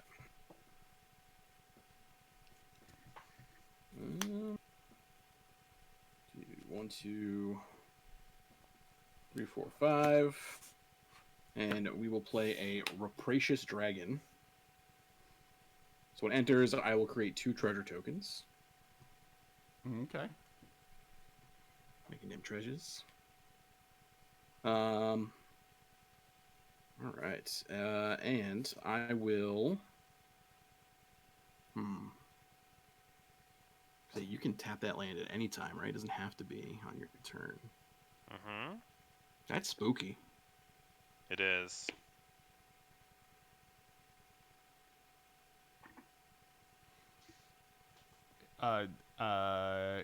Greasy Cleric 8 has asked Michael if you have ways to blink Carter. I don't. The only ways that I was able to find at common and uncommon in these colors, I guess I could use Voyager Staff. That I didn't think of that when I was building. Alex, you've been exiled. And then there are ways to like return Carter to my hand. I think I would put some of them in. Maybe Voyager Staff, maybe some of the others. I feel like blinking Carter is better than I thought it was going to be after casting Carter once. I think you could play a lot of those things like Valakir Rebirth effects. I have a couple of those in here. But I mean, I don't want to go wild on them because I don't think they're that powerful. Oh, what up, Lawton? Yes, it is Artisan EDH. Alex, you need to flip some screens on your newly loaded screen. Mm-hmm. And I'm just gonna pass. Go ahead. All right. Untap, upkeep, draw. Well, you know him, you love him. He's a stowaway. I'll play Slimefoot.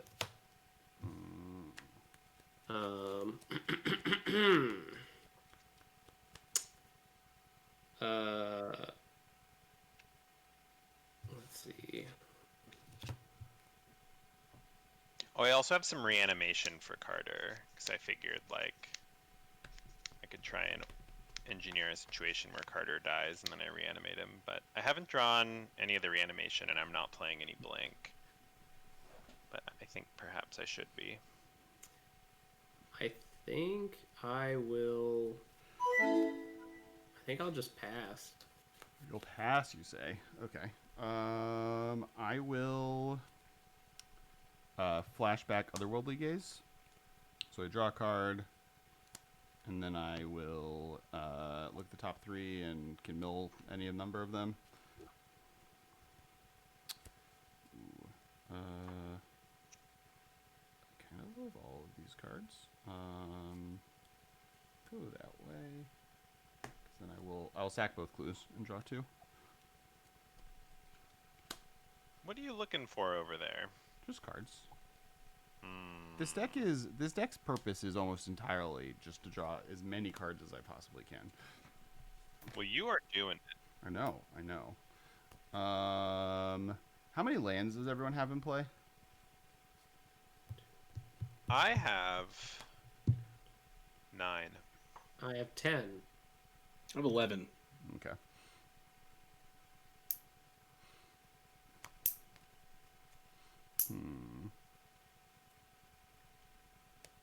Maybe Alex has Imperial Armor as one of his finishers.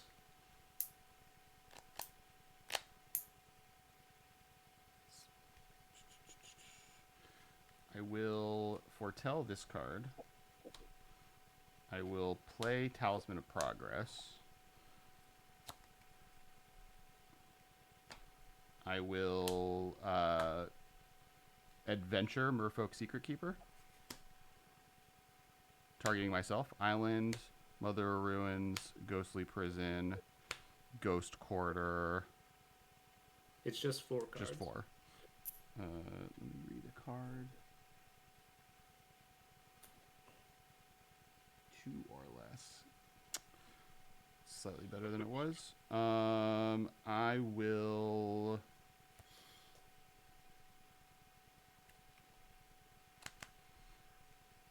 One, two, three, four, five, six, 7.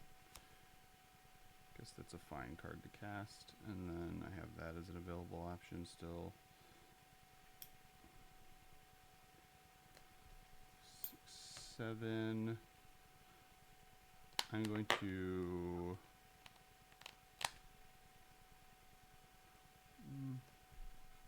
don't like that.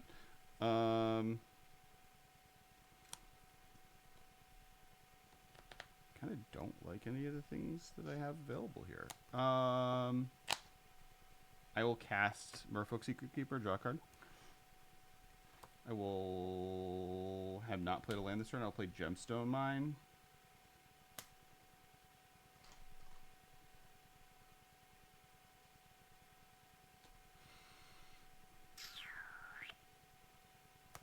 And I gain a life.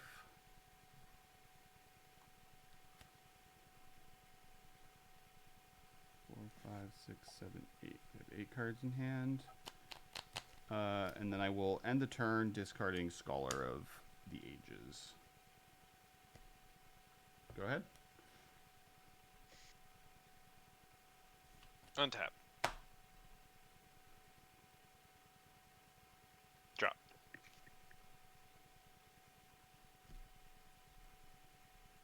I will play a mountain. And I will go to combat and make a Thopter. Do I have any Pegasuses left? Oh my gosh. Do we have a problematic person in chat? Interesting. Oh, they were just advertising something. Oh, okay. Yeah, but you could buy followers and become famous. You could do that, yeah. I mean, I don't know if they're a robot or not, so I ban them, but if they come back, I'll ban them. Just timed them out.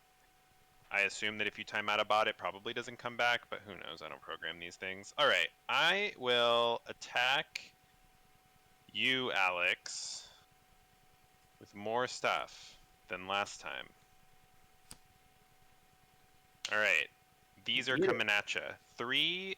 I'll leave back 1 Thopter to block. Is there any flying creatures I would want to block? I'd want to block Red Dragon if it attacked me. All right, I will attack you with 2 Elementals from Young Pyromancer, 1/1s. 2 Thopters, also 1/1s. And 1 Ardent Elementalist, who is a 2/1. Human Shaman. Ardent Elementalist, and it was battlefield, return target instant sorcery graveyard to your hand. Oh, that card's dope. Yeah, it's cool. Okay, so you have a 2/1. All right. Classic Midnight Hunt common. I'm going to block the 2 1/1s. I'll block the Thopter. So you have 2 1/1s on the floor, a 2/1, and a 1/1 fly, and 2 1/1 flyers. Correct. So I will block the 2/1 with my 1/1 with Aang, the random other 1/1 on the floor with the 0/4, the other 1/1 on the floor with the 2/2, and the flyer with the 2/2. Who is Aang? Aang is a 1/1 unlisted token. And that's blocking the Elementalist? Yes. Cool. So you're looking at 1 Thopter getting through, is that right? I'm looking at 1 Thopter getting through. Yes. Cool. And then in response to before damage, I'm going to discard Wisp Weave Angel and steal your flamethrowery. Yeah, Rage Stick Thrower, I drop. figured. Yeah. Okay. All right. In response to that, I'm going to Beast Within the Rage Thrower. In response to that, I'll Dovin's Veto.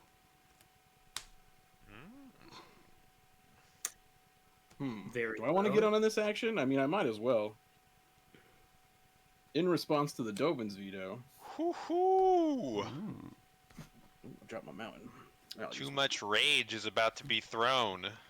I will unlicensed disintegration the rage, dude. Okay. It's fine. Alright. I will take 3, because I still control it. Ow. See a Rage Thrower. You will be missed. Man, Okay. we were making fun of that 6 mana 4/2, and we just had a 4-way fight over who got to control it.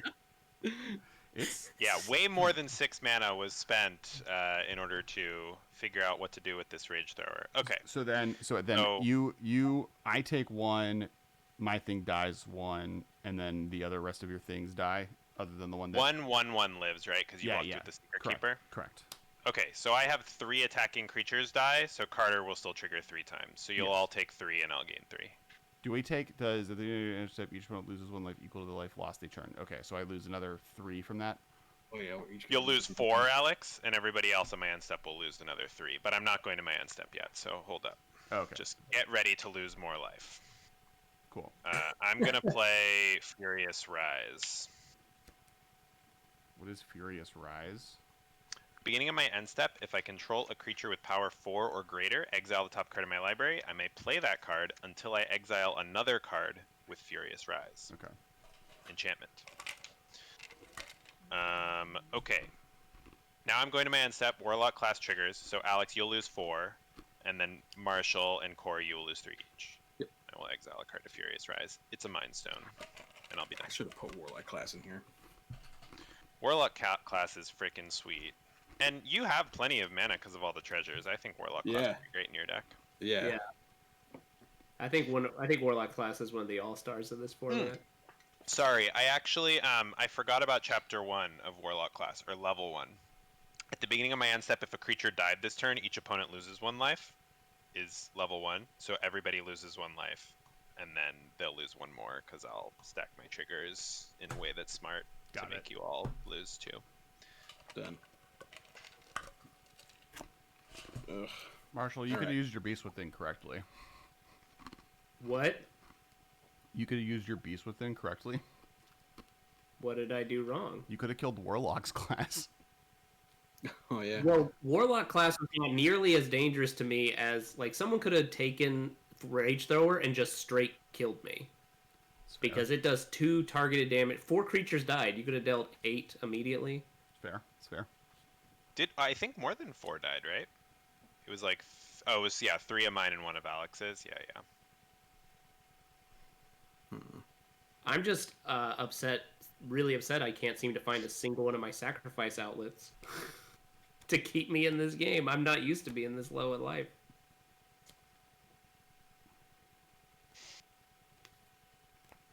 Do your I was a saplings lot more currently have excited reach? about you sacrificing your saplings before my Rage Thrower died. That's another reason I need to get Rage Thrower off the field. Like, Yeah. Warlock class only triggers on his instep, but Rage Thrower triggers all the time. Yeah, and he's playing an aristocrat stack. Rage Thrower like hoses it pretty bad. And yeah, the saplings do still have reach. It's an enchantment that's giving them reach. Okay. All right.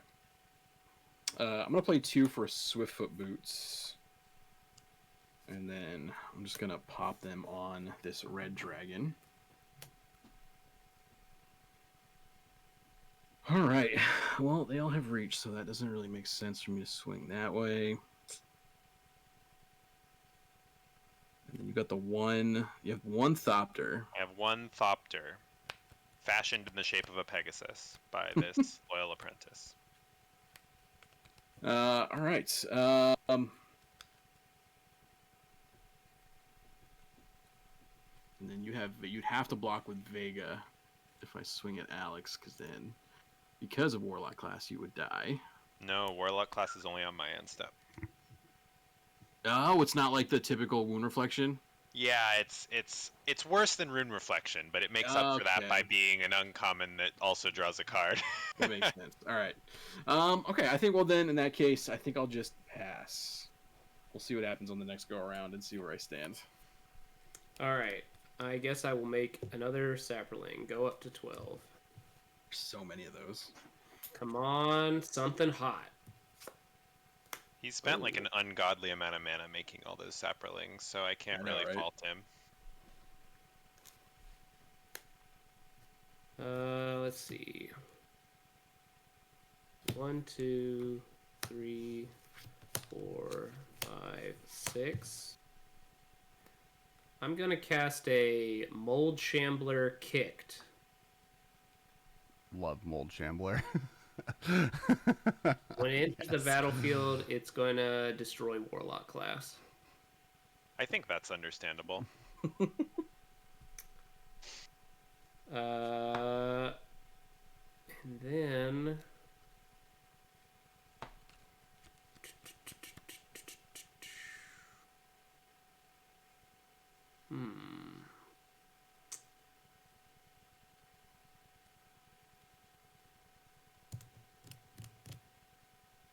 Let's see. I'll move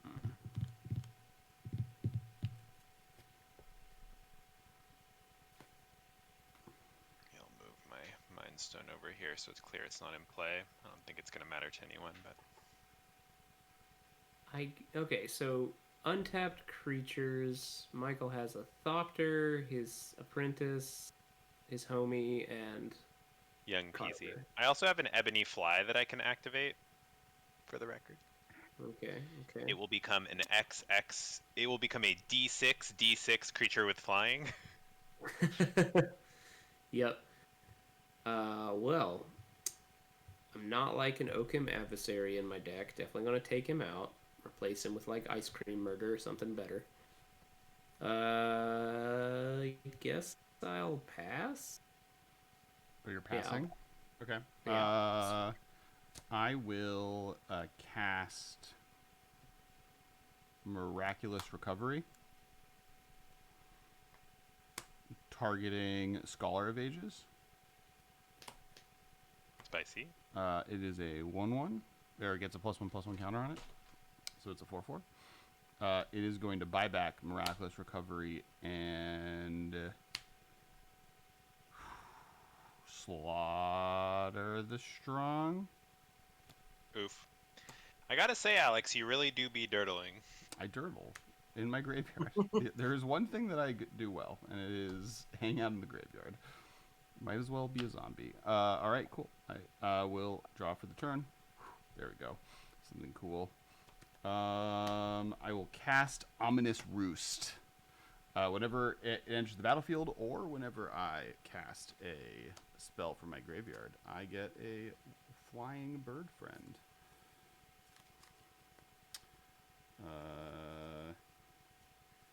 And today, birds will be played by some type of card type. Do I have a bird token? I have Whitney tokens. Where's my Whitney tokens? Nope. Yeah, there you go. Played by spirit tokens. Alright. Then I am going to look at this field of very large boys and get rid of all of them. I feel like I don't like any of them. They're all very tall and scary. I am running a little bit low on white mana sources finally. Alright. Please Slaughter the Strong. Mm-hmm. That'll do it. All right. I'm gonna put Carter in the command zone. Okay. I will let all of my Saprolings die. Each of my opponent takes 12. I gain 12. Why did they die? Because Slaughter the Strong. Slaughtered them. Oh, wait. I don't know if I know what this card does. It destroys. I will choose Slimefoot to be my creature with 4 toughness that I will keep. So each player chooses any number of creatures you control with total power 4 or less. Oh, this card total is power 4 or less. Okay, well, much better that's than I cool. thought. And worse for me. Wait, at this Alex, did exact you moment. just kill yourself? I'm trying to think if is Slimefoot a damage or is it a? Yeah. It is damage. It is damage. Cool. I cast Prismatic Sands. Prevent all damage from green sources. Slimefoot's green, right? Yeah. Cool. Well, that's less cool. I will be keeping Young Pyromancer and 2 Thopters. I will keep Rapacious Dragon and Disciple of the Vaults. I will. I guess. Sorry, black sources. I'm going to choose black sources and gray to green. I'm going to keep Merfolk Sovereign. The 1/1 bird token, the 1/1 spirit, and Vega. Because 0/4 doesn't care. And then I'm going to be terrified by the decisions I've made and the almost times I murdered myself this turn. Like a fool. And then I'm going to swing at Michael for 2 in the air. Yeah, I'll take it. Cool. I will end my turn. Untap. Draw. Oh, by the way, Prismatic Strands is really, really cool as a card. Highly recommend. In regular Commander, I think it's good enough. Oh yeah, that's from the Jeskai Precon from Yeah. 19. Maybe? It's one of the better flashback Wait, cards. Marshall, you should Yeah. still gain life off of your Saprolings dying, right? Yes. Even if we didn't guess take that's true. damage. Yes. That's true. So it didn't counter the ability, so I still gained 12 life. Yeah. Yeah. I just don't die. Well, that makes me a little bit less sad, Panda. I really needed that life. All right, here's what I will do. I will tap 3. I'm going to play this Mind Stone, and I'm just going to crack it immediately off of my Furious Rise.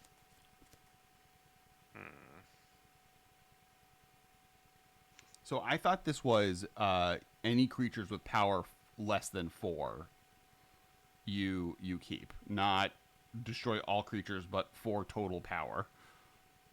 Oh, yeah. Yeah. It is It's worded not- terribly. You're thinking of like Dusk and Dawn or whatever. Yes, I am. Yeah, I mean, I think that might be the only white sweeper that we have in Artisan. Correct. But it's pretty spicy. The fact that it is a better board wipe than I thought, though it was worse for me in the moment that I cast it. Yeah, I mean, only because Slimefoot was out. But it seems good in your deck because you do want to keep Vega in play. Vega is a low power creature. Yeah. Alright, I'm going to activate this Ebony Fly, and I'm going to roll this d6 to see how big it is. A 3/3? You gotta be kidding me. I wanted it to be 4 or greater. I had a 50-50. Alright. I'll attack Alex with my 3/3 Ebony Fly. It's a flying 3/3. Mm-hmm. I block with my flying 1/1. You got it. Cool. I will play Impulsive Pilferer and Goblin Slide, and I'll pass. I think you're right. I think that might be the only uncommon white board wipe. Yeah, there's a bunch of black and red ones. And green doesn't get them pretty much ever. Neither does blue. I guess blue has Aetherize if you count that. I would, yep. I definitely was playing Aetherize. Who never. I'm gonna pay 6 and I'm gonna replay Kalane, and I'll create a treasure token. And then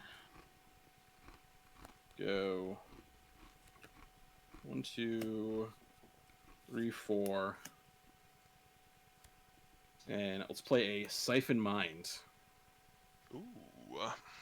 What is Siphon Mind to do again? Each other player discards a card, and then I draw a card for each card discarded this way. Rough. I I'll guess discard a Braid. I'll discard Malakir Rebirth. I'll discard a Resurrection. All right, and I will draw 3. 1, 2, 3. Yeah, I think Siphon Mind is probably a staple in this format. It's in my deck as well. It's really good. All right, let's pay 1, and I'm going to put the boots on my Rapacious Dragon. Does anything have reach over there, Marshall? Both of my creatures have reach. I still have the reach enchantment. God dang it. I have a 2/4 with reach and a 2/4 Death Touch with reach. Got giant spiders all over here. Yeah, that's not... none of that is good.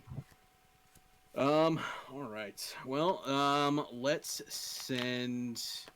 I'm going to send the Rapacious Dragon over at Michael. I'll take 3. And then I will pass. All right, end of turn, I will play Worldly Tutor. Ooh. Whoa. Wow. Broken. You find myself something I can sink my teeth into. I could be playing both Enlightened and Mystical Tutor, I guess. I don't know what I would get with either of them. I like that my deck is just like Value Train. It doesn't do anything but not die.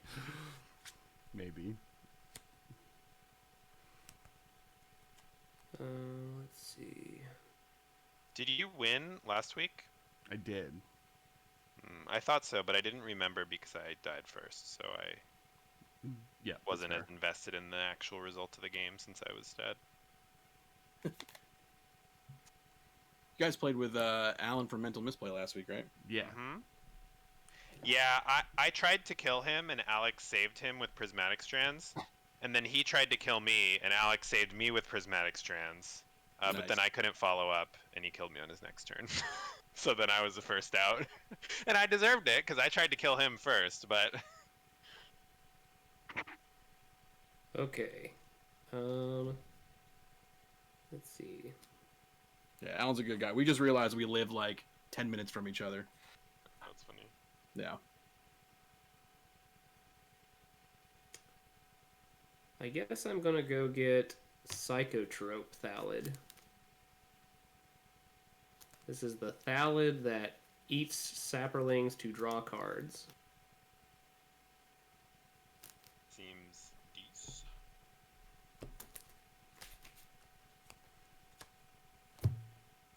So I was thinking about Artisan Commander. I want to brew goblins, but there's really not a good commander for it. Oh no? Not even with Oh, partner? you'd be surprised. So with partner, I think you could do like Nadir. Mike, for who some I reason don't your love sound because just I got hate spending worse. 6 mana. What? Your sound just got worse? Oh. I think your sound sounds fine. It But sounds better now. I think my mic got moved far from my face for whatever reason. But Nadir, I hate spending 6 mana on my commander, because then if it dies, it's like nearly uncastable. But Nadir is kind of okay, and then as for red, you can play like Breaches or Tago, because they are goblins, but they don't really synergize. Like there isn't a red partner that like synergizes with goblins necessarily. well, but I guess Tago does make tokens that get sacrificed that makes Nadir better. Yes, there is synergy between the two of them, but they What don't about super just- synergize with goblins. What about just Grumgully, the Generous?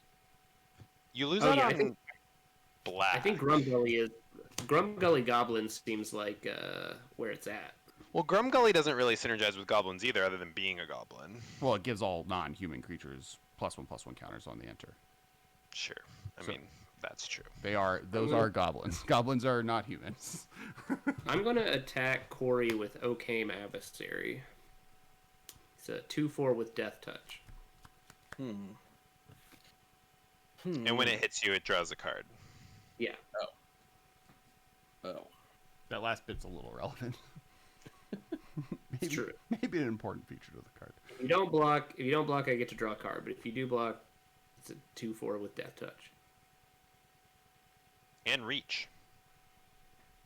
That's true. I think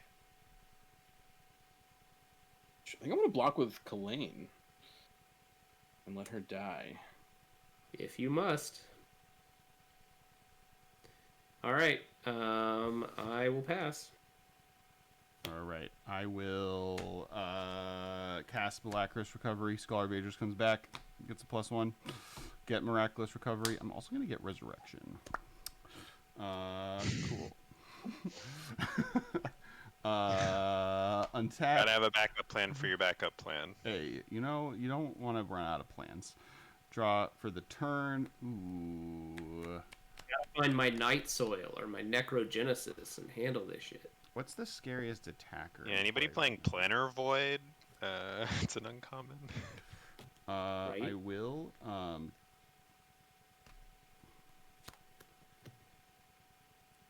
going to cast Resurrection, targeting Whispering Angel. I'm going to blink Scholar of Ages.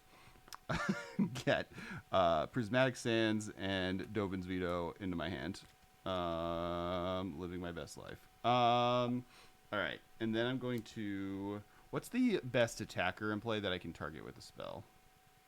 I guess it's Okame Adversary, or is that the goblin that makes treasures when it attacks?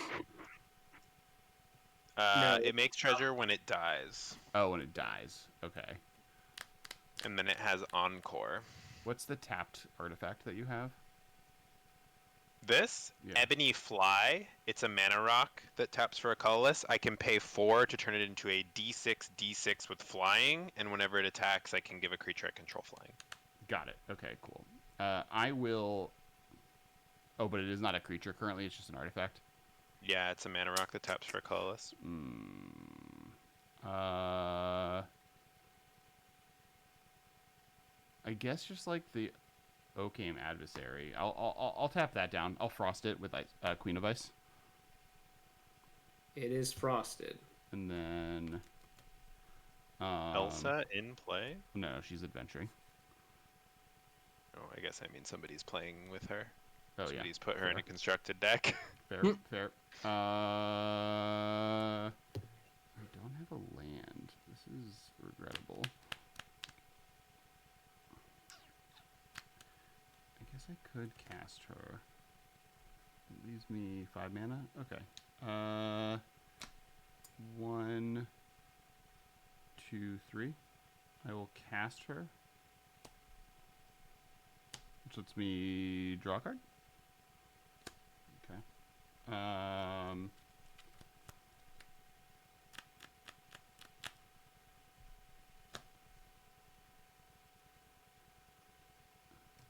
I have 1, 2, 3, 4, 5 mana. Okay. I will. Oh, 1, 2, 3. I gained 3 life this turn. I'm done. I miss Warlock class. Thanks, the AMC 2000. We're all doing very different things. I think Ice Queen is maybe not strong enough, but we're trying it out. Yeah, I mean, I think if there weren't so many good graveyard things you could be doing, maybe it would be fine. Yeah. Or like if Vega had, Prosper's Text or something where you had to cast from exile, but I feel like you have a lot better options. Yep. This is the first time I tried it. I really like the cool artwork, so I wanted to try that out. Oh yeah, for sure, it's really good. I love the Eldraine adventure frames. Same. Okay, I will attack. I guess it's probably better just as a chump blocker for now. I will cast Carter. Doom Scourge. Don't like it.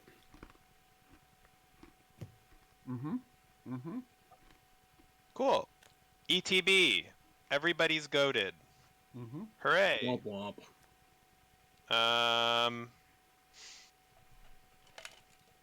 I will activate my fly. Let's see how big. A 4/4. That's what I wanted last turn. Doesn't help me as much now that I have Carter. Alex, Yeah. what's your flying creature situation? I have a 4/4 angel. That's really big. Mhm. Do I want to trade my fly for it? Kind of. I'm going to attack you with my 4/4. And I guess I can get a free attack on somebody else with another creature while I'm at it, because I can give my creature flying. I'll come at you, Corey, with my young pyromancer. Cool. And it flies. Yep. Until end of turn.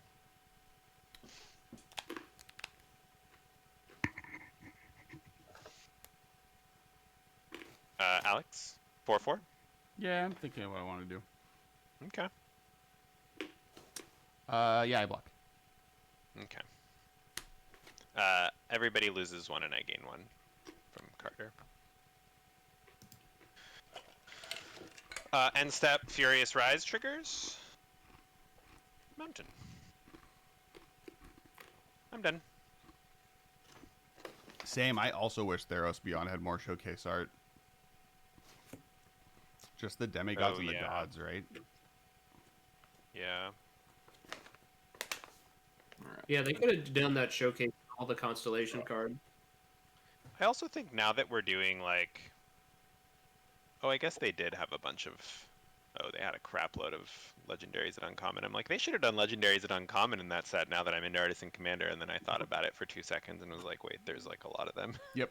They're all monocolor, or not all, but there's a lot of monocolor ones, but there are a lot.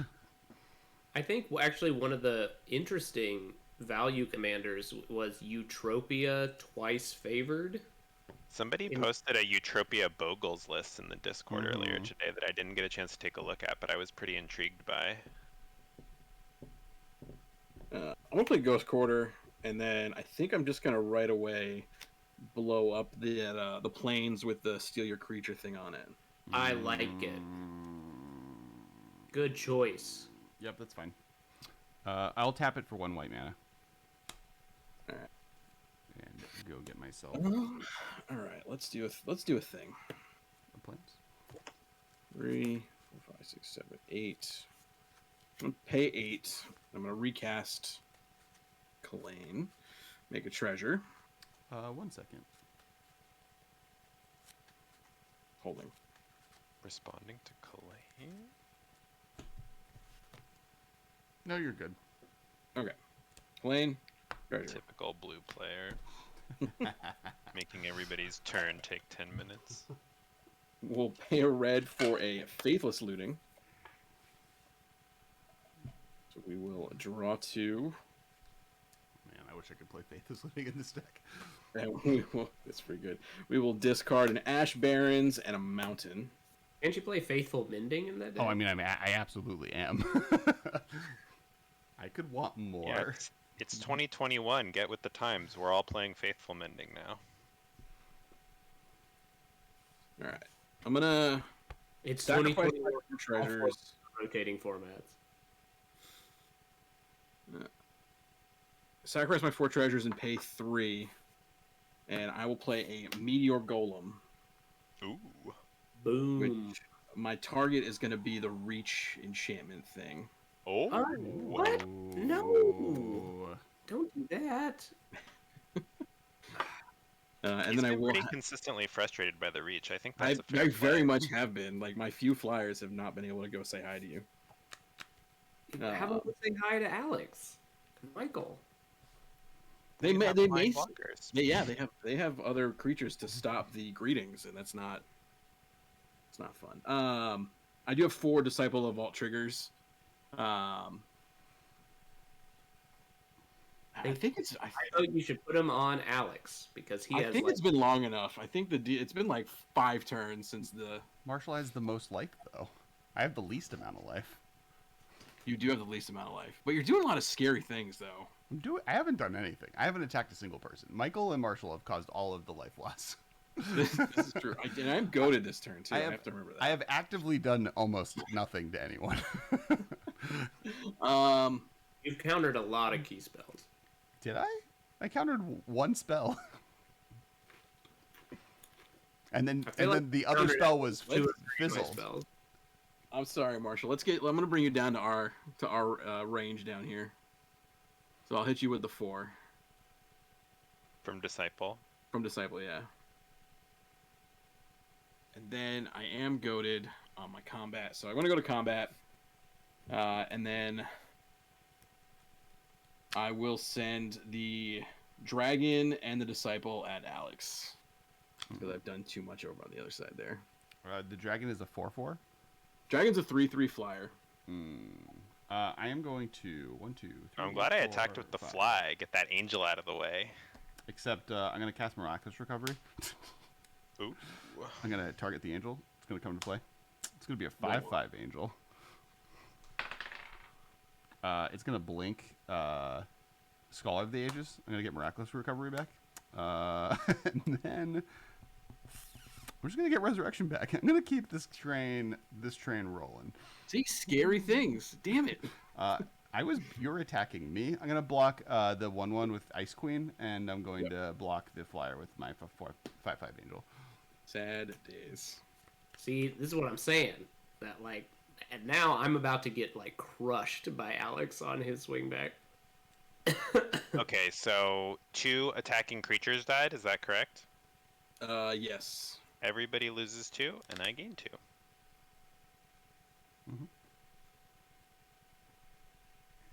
Because I cannot attack Michael, correct? Correct. Correct. Okay. All right, I'll pass. Go ahead. All right, I'll make 2 Sapperlings at end of turn.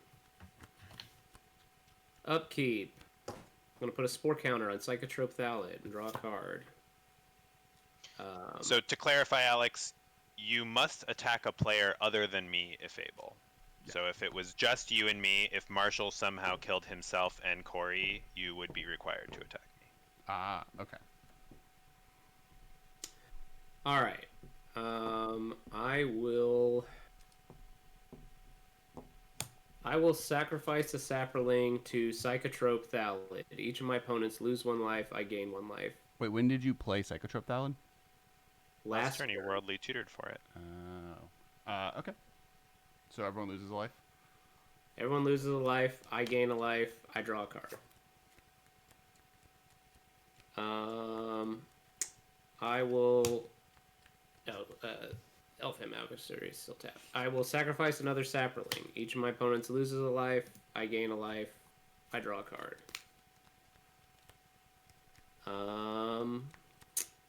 I'll do that one more time. I'll sacrifice the Sapperling. Each of my opponents lose a life. I gain a life. I draw a card. Oh, that's actually kind of sweet.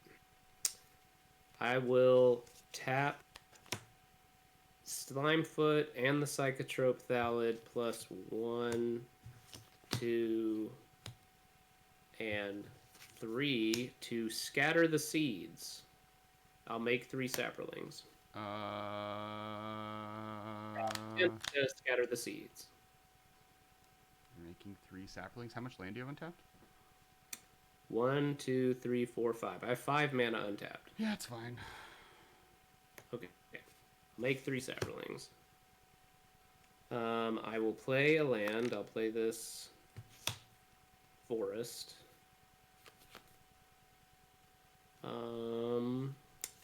And I'll pass.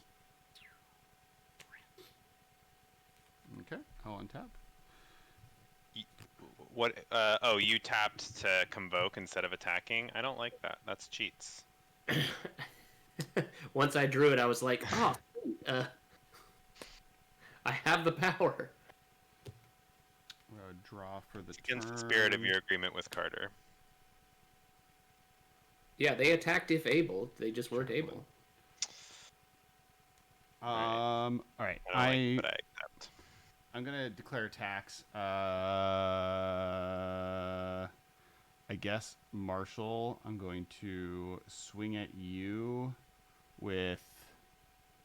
Oh, I don't like that. That makes me unhappy. Okay, no, I don't do any swinging yet. I gain a life from playing this chaplain. 1,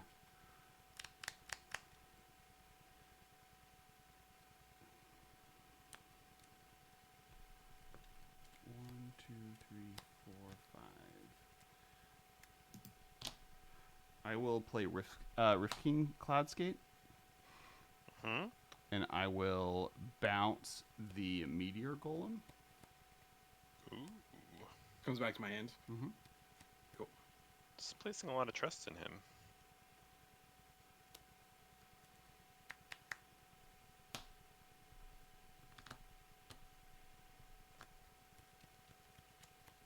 Gain a life.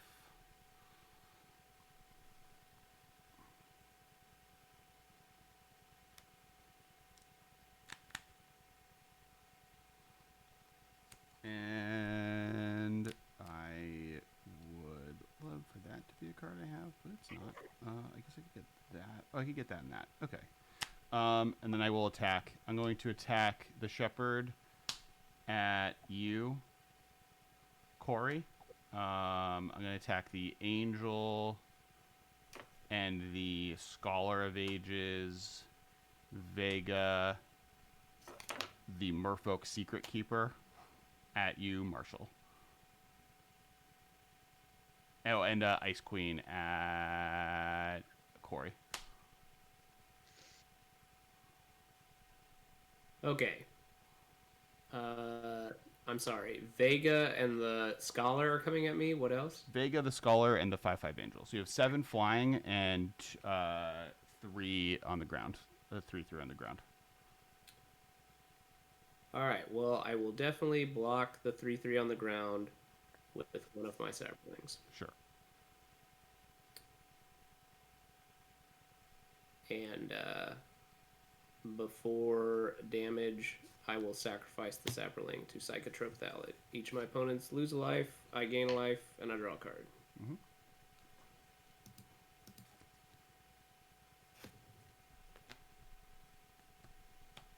And then I'm going to take 7. Yep. And then, Okay. Corey, there's a In 2/3 and a 1/1 attacking you. Yeah, I took it. Oh, you just took it. and a 0/4. And a 0/4. In the combat damage step, Yes. I will cast. No, I won't. It's not worth it. Okay. Never mind. He's thinking about casting something, you guys. No, I'm done. I'm done. How many lands does everyone have? 11. 12. 11. Okay. I will cast Resurrection.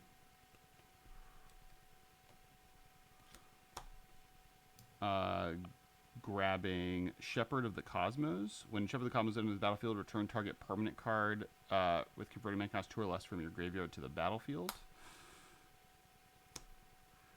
I am going to grab Oreskos Explorer.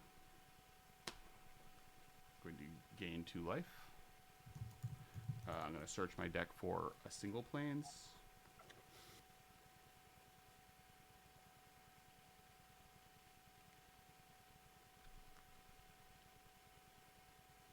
And the final planes. Good to know.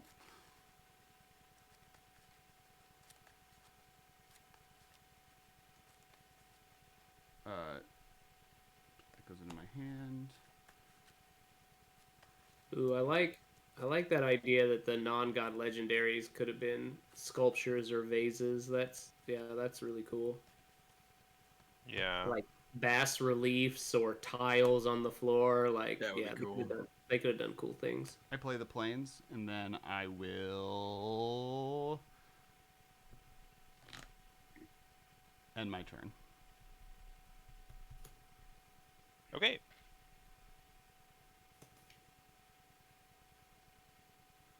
So I believe I can play. Yeah, I can play this mountain. Hey, Alex, what cards do we know you have in your hand from Scholar of Ages and stuff? Returning them to you? Miraculous Recovery, Dovin's Veto, Prismatic Strands, and Force of Will. Lovely. And then I have 1 Foretold card that you do not know.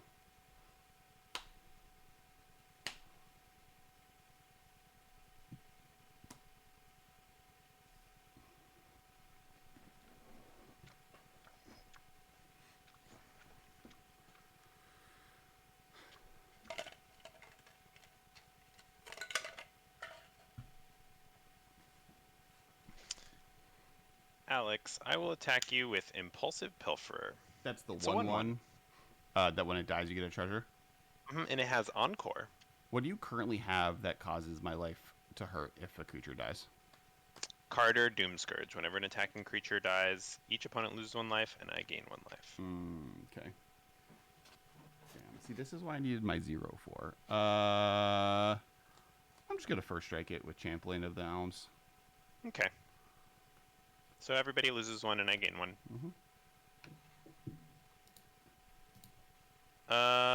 I'm done. On my end step, Furious Rise is gonna trigger, and I'll exile a swamp. Not really what I love to see, but at least it's not on top of my deck. Interesting. All right. Not a land. Well, that's just as bad.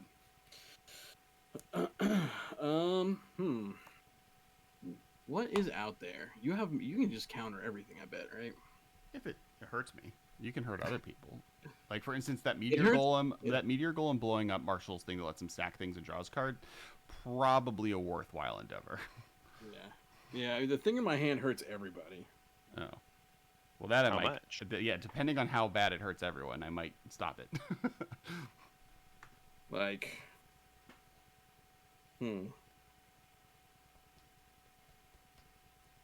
Actually, this one might not be as bad if I use it to cycle instead. Okay, so we did Ooh. get a card that was like the like Greek pottery artwork. It was first in games. Because all the sagas from Theros are like pieces of artwork. Elspeth Conquers Death is like a mosaic. Binding of the Titans is like a marble sculpture. Yeah. I really dig the way they've done sagas. The sagas in Kaldheim especially. Like, I love that the Blood Sky Massacre is like a bicep tattoo. Yeah. So I have Slice and Dice here. So I can either pay full retail for it to deal 4 damage to each creature, or I can cycle it to deal 1 damage to each creature, and I can draw a card. And I think I might do the 1 damage to each creature and draw a card. I can't counter a cycle. Ooh. I gotta say that I don't love that. Well, I feel like the 4 damage, if I do 4 to everything, it's just going to get countered. And I'd rather, I guess, drawing a card be better than nothing here. Hey man, you gotta do what you gotta do for yourself, but I don't want that. Kills a lot of my stuff. But like not a lot of Alex's stuff. I know. I guess I will take this opportunity to sack a Sapperling and draw a card.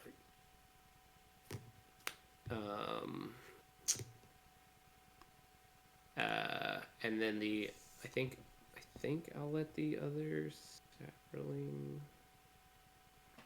Oh, it's going to do 1 to everything, so the Psychotrope Thallid is also going to die. When you've sacrificed that Sapperling, we all lost 1 and you gained 1, right? Yeah. I'm fine with this. Yeah, I think I'll sack the other one too and draw a card. Yes. So each of y'all lost a total of 2, and I gained 2. Yep. And then it deals 1 to everything. My Psychotrope dies. Womp womp.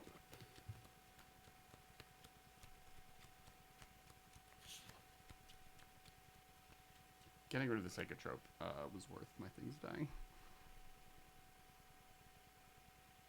That Psychotrope was the thing that was allowing a sack to draw, right? Yes. Yeah. Okay. That card is bonkers in that. I guess I Marshall's didn't deck. realize it was so little. Yep, it's a 1/1 for 3. It's a Thallid that you pay 2 extra to be able to sack and draw cards.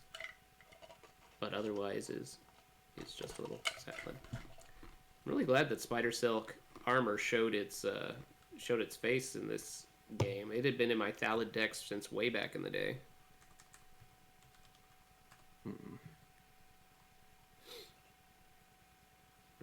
2 and a green.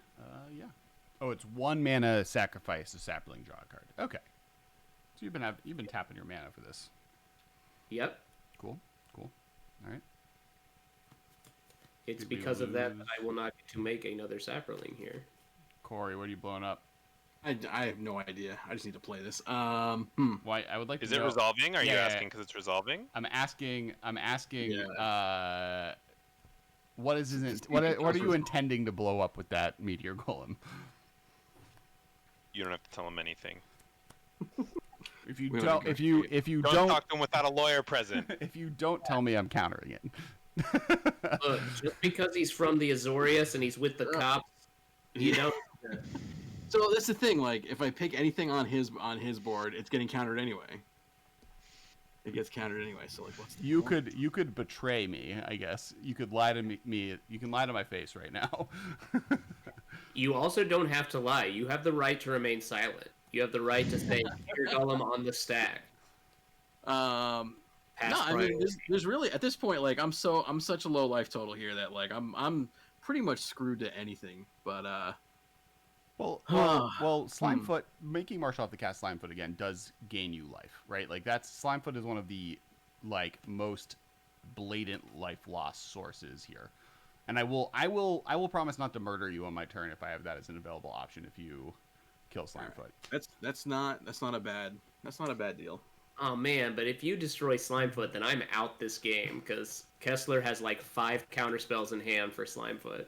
Yeah, I mean, I don't know that any of us can beat Alex at this point. Yeah, anyway, but- That's the unfortunately. reason why we need to be teaming up here. We don't need to be like trying to see who can kiss Kessler's butt. He's the guy who has the infinite resurrection engine. That's so spicy. I'm so stoked that that's working. And but also he has an infinite resurrection combination here. So like, what? It's not infinite. can It costs me He mana. can get back Force of Will every turn and has plenty of card draw to make sure that he has blue cards to pitch, assuming he runs out of mana ever. Yeah, I've been digging for my graveyard hate. I've got several graveyard hate cards in here, but have found none at this point. Yeah, I had to cycle my Soul Guide Lantern to look for lands at the beginning. All right. I will. Man, I die if I pick something. You can just be playing it to force me to counter it. You can just declare That is it then. true. You just be like, That is where's the counter spell? Go for it. That is true. All right, I'm gonna go for the fancy flying angel. All right. Ooh. Well, I kind of want that on my turn. All right, I'm gonna counter it with my foretold card. Totally. Saw it coming. You should have saw it coming. I should have saw it. I did see it coming. Draw a card. All right, that should show good faith to the rest of the team here. That Appreciate it. all right, well, We lost Marshall. oh no, he's like, screw this, I'm out. That's so weird. Just randomly is like, you're exiled. Yeah, spell table is quite quirky. But I mean, given that it's like a browser-based application that's taking 4 webcam feeds and Yeah. with low latency, I can't complain. Yeah. But I'm not it's a little quirky. It's just, doing its best. Yeah. All right, I played a Boots of Speed, and then equipped it to Kalane, so it gives it +1/+0 in haste. And then I also put the boots on for whatever reason. And I'll pass. Go ahead. Boots on boots. Boots on boots. Untap. I feel like what we really need on this stream is we need Ben to no longer be injured so that he can be convincing everyone to kill Alex quickly And efficiently. and with extreme prejudice so that we don't have to get to this point. Yeah. All right. Well, let me see what I can do here then. All right.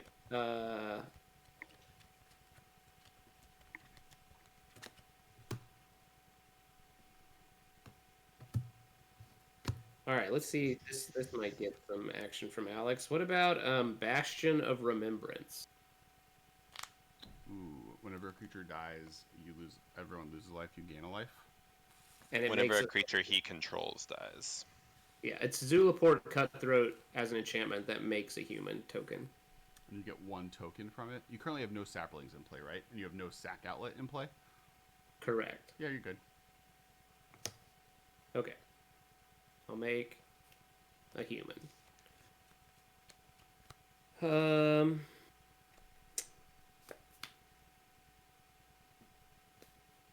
Let's try.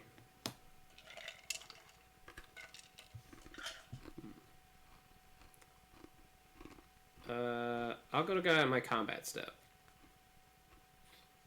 I'm gonna attack Alex with OK Mavistary.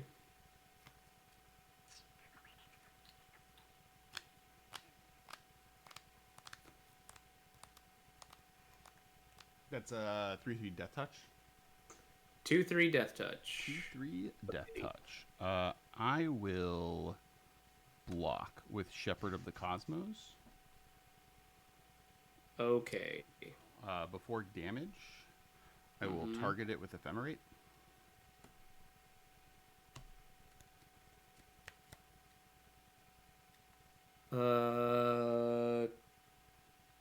You got anything cool in your graveyard? Me, I have the Lumnarch Veteran and the Champlain of Alms, the life gain creature, and I have Mother of Runes. Oh, mommy. All right. Yeah. I think I'll respond with. Mommy, what? Mommy, what? I'm going to respond with Death Sprout, targeting your guy you're trying to ephemerate.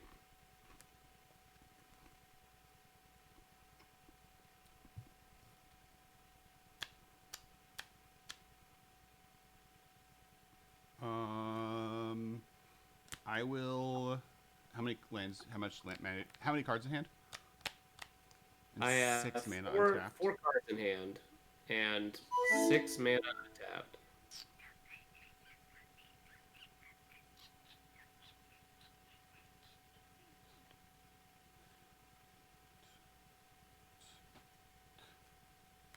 Does he have 2 things in the way?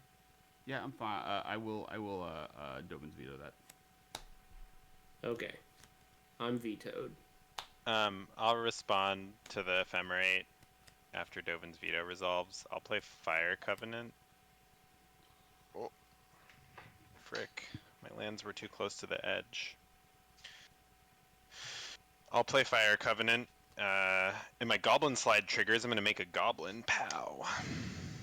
Okay. So, what is Fire Covenant's Oracle text? You can pay X life. That's ICH1. Do I have to pay X life when I cast it or when it resolves? Since I don't know that it'll be resolving.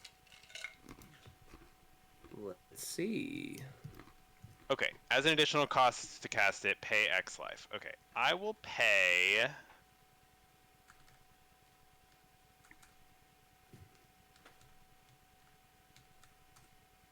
I'm probably dead no matter what I do here. But also, I could have been dead anyway. Because Alex could kill me regardless of how much I pay into my Fire Covenant. I'll pay 5. Targets. Just so Marshall doesn't accidentally kill me. Targets. I will target Shepherd of the Cosmos and Vega.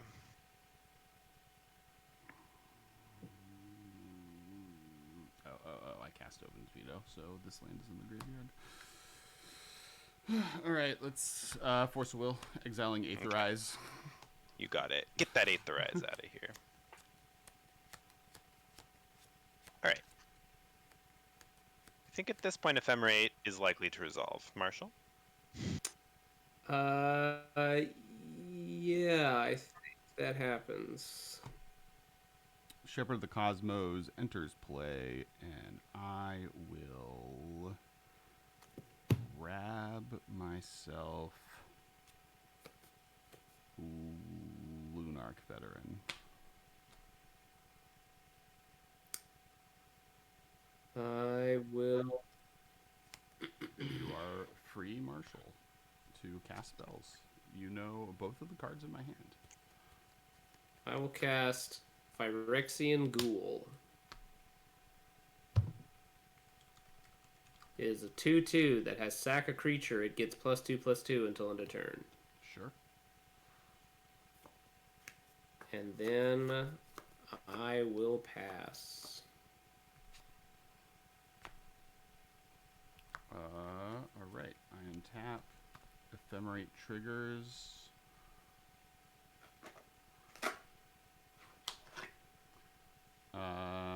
I will target the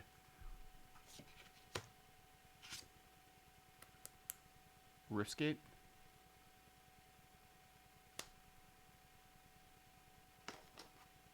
and draw a card from it.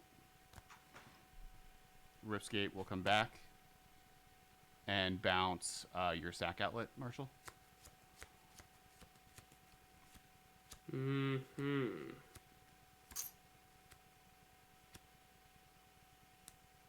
How many power flyers do you have right now?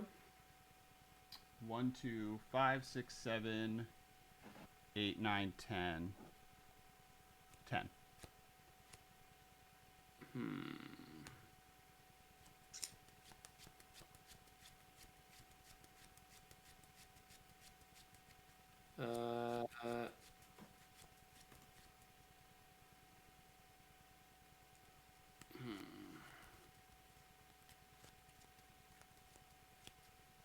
Okay, I think I'm going to sacrifice Okame Adversary to Phyrexian and drain each of you for 1. And then I'll let it get bounced in my hand. I gain 1 from the ETB. Draw for the turn.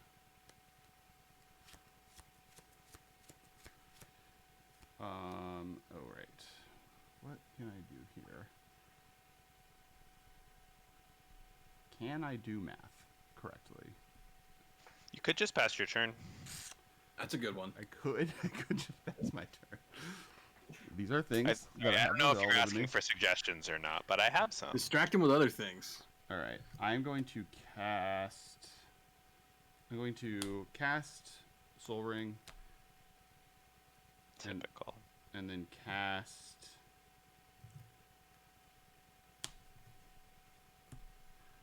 Chaplain of Arms for my graveyard, Disturbed. So each of my creatures have Ward 1. And I will draw a card and make a bird token.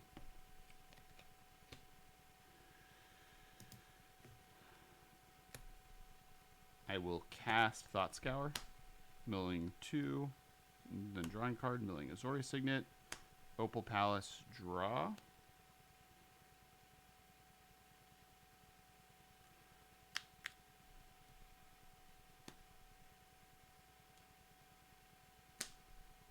All right.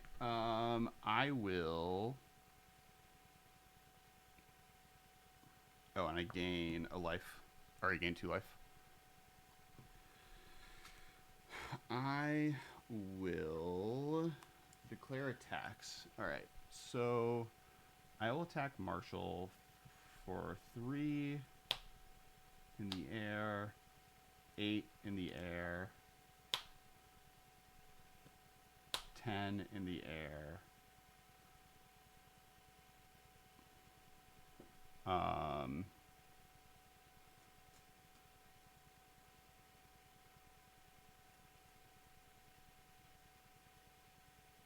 Made a play mistake. That's cool. 10 in the air. I will attack Michael.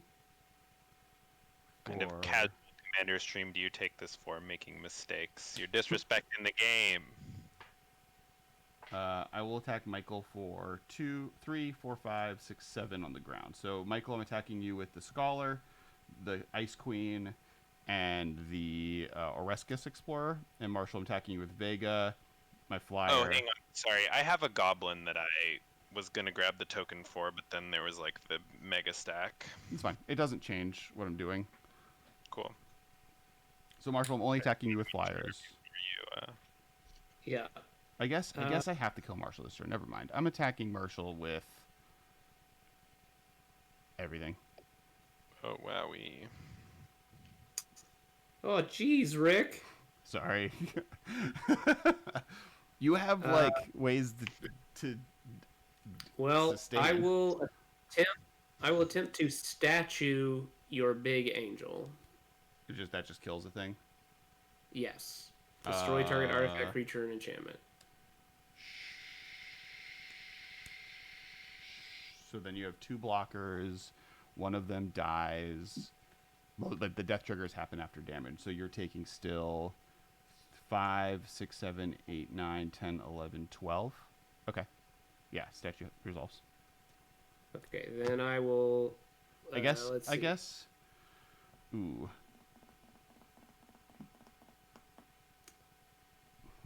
And I'm ready to go to blocks, so So you're tapped out, right? I'm tapped out. And you have 2 blockers. Yep. So then you're taking 3. Oh, I see the issue. Okay. I will path your commander. Yep. And then I will 1, 2, 3, 4, 5. Hey, Alex. Yep. Did you let your angel die? Yeah. All my opponents lose 1 life and I gain 1 life. Okay. Sorry, Marshall. Oh, so Marshall's at that. So you have a 1/1 left. So you're blocking my 3/3. So you want. No, I need to get rid of your thing. I am going to cast Miraculous Recovery, targeting the angel, bouncing Riftgate, bouncing your token. Yep. That's it for me. You will be missed, Marshall. For 1 turn cycle Yep. until he kills the rest of us. Yep. Well, definitely learned some things that need to change. We messed up. Did you have an extra mana? It's fine, I missed it. But my thing had ward, but it's okay. Whatever. I'll pretend I didn't notice that. I do gain a life, though. I gain 2 life. Thank you, Riftgate. I have 1, 2, 3, 4. Alright, I am done. Okay. Untap. Drop. Place 1. Play Silver Smote Ghoul. I'm a big fan of that one. Ooh, I should be playing Silver Smote Ghoul in this. Yeah, probably. I don't actually know how good it is in my deck, but I feel like I can reasonably get it back a couple of times. It's kind of cool. It can like chump attack into things to get triggers, and I don't know. I don't really know how this deck was gonna play. I kind of like threw in a little bit of tokens, a little bit of removal, a little bit of card draw, called it a day. I don't know like what the ratio of all that I actually want is. I'm gonna sacrifice this. It resolves, right, Alex? You don't care about this, right? Yeah, you're good. The way you said that made it real suspect. Yeah, right. You don't care about this, right? You don't. This is little guy. It's a Silver Smoke. Yeah, Ghoul. yeah.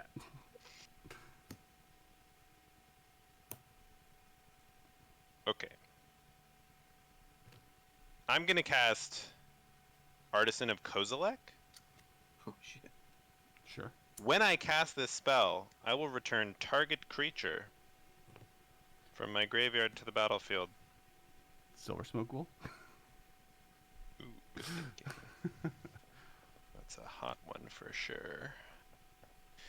I'm thinking if I get back this Ardent Elementalist, I only have 1 mana left, and I already played a land. So I can't actually get back anything that's cool to cast. So I guess I'll just get back Rage Thrower, which is the biggest, baddest MF in the graveyard here. Mm-hmm. Oh, thanks. wait, well, Loyal Apprentice gets me a Thopter. Is a single Thopter better Thanks, than House of Rage Cards. Thrower? I'm gonna do Rage Thrower. Alright, so trigger targeting Rage Thrower. Does the Artisan resolve? Or I guess, Yeah. does the trigger resolve? Yeah. Artisan? Yep. Cool. Whoops. I've dropped a card on the floor. You can't looking it currently up give from things haste, right? Not to my knowledge. Okay, cool. I will, however, attack you with this 1/1. It's just I a don't think 1/1. Carter wants to attack. Maybe he does. He just gets blocked by a Whisperweaver Angel and dies a horrible death. Maybe that's for the best. Yeah, I'll attack you with these.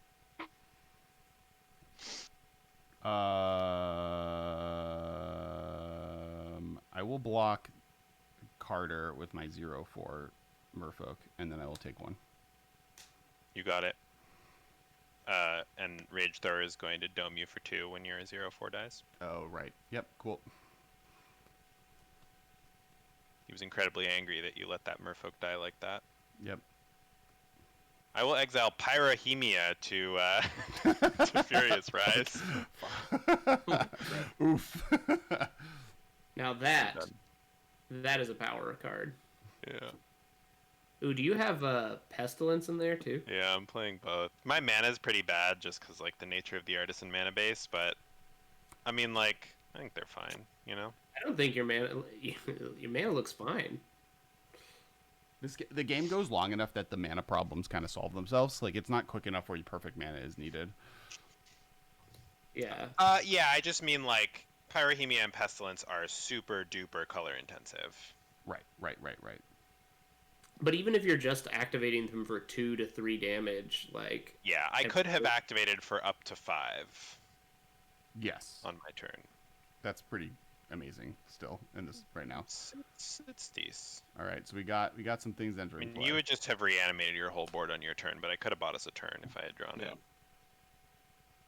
I got a Jaded Sellsword and a Hired Hexblade. Both care about using treasures to cast them, and I didn't do that. So Oh, here we are. no. I am going to tap 1 to put the Boots of Speed on Jaded Sellsword. Okay. Give it plus. Oh, well, first of all, do either of those resolve? So this is just a 4/3. I'm gonna let you know I don't have a counterspell in my hand. Okay, cool. Sorry, I kind of just played both of them. And No, so you're good. I'm I actually had to like use. I mean, like I'm relatively ahead, but I had to use a lot of the gas I had to kill Marshall. And partially because I played a little bit badly, but it's fine.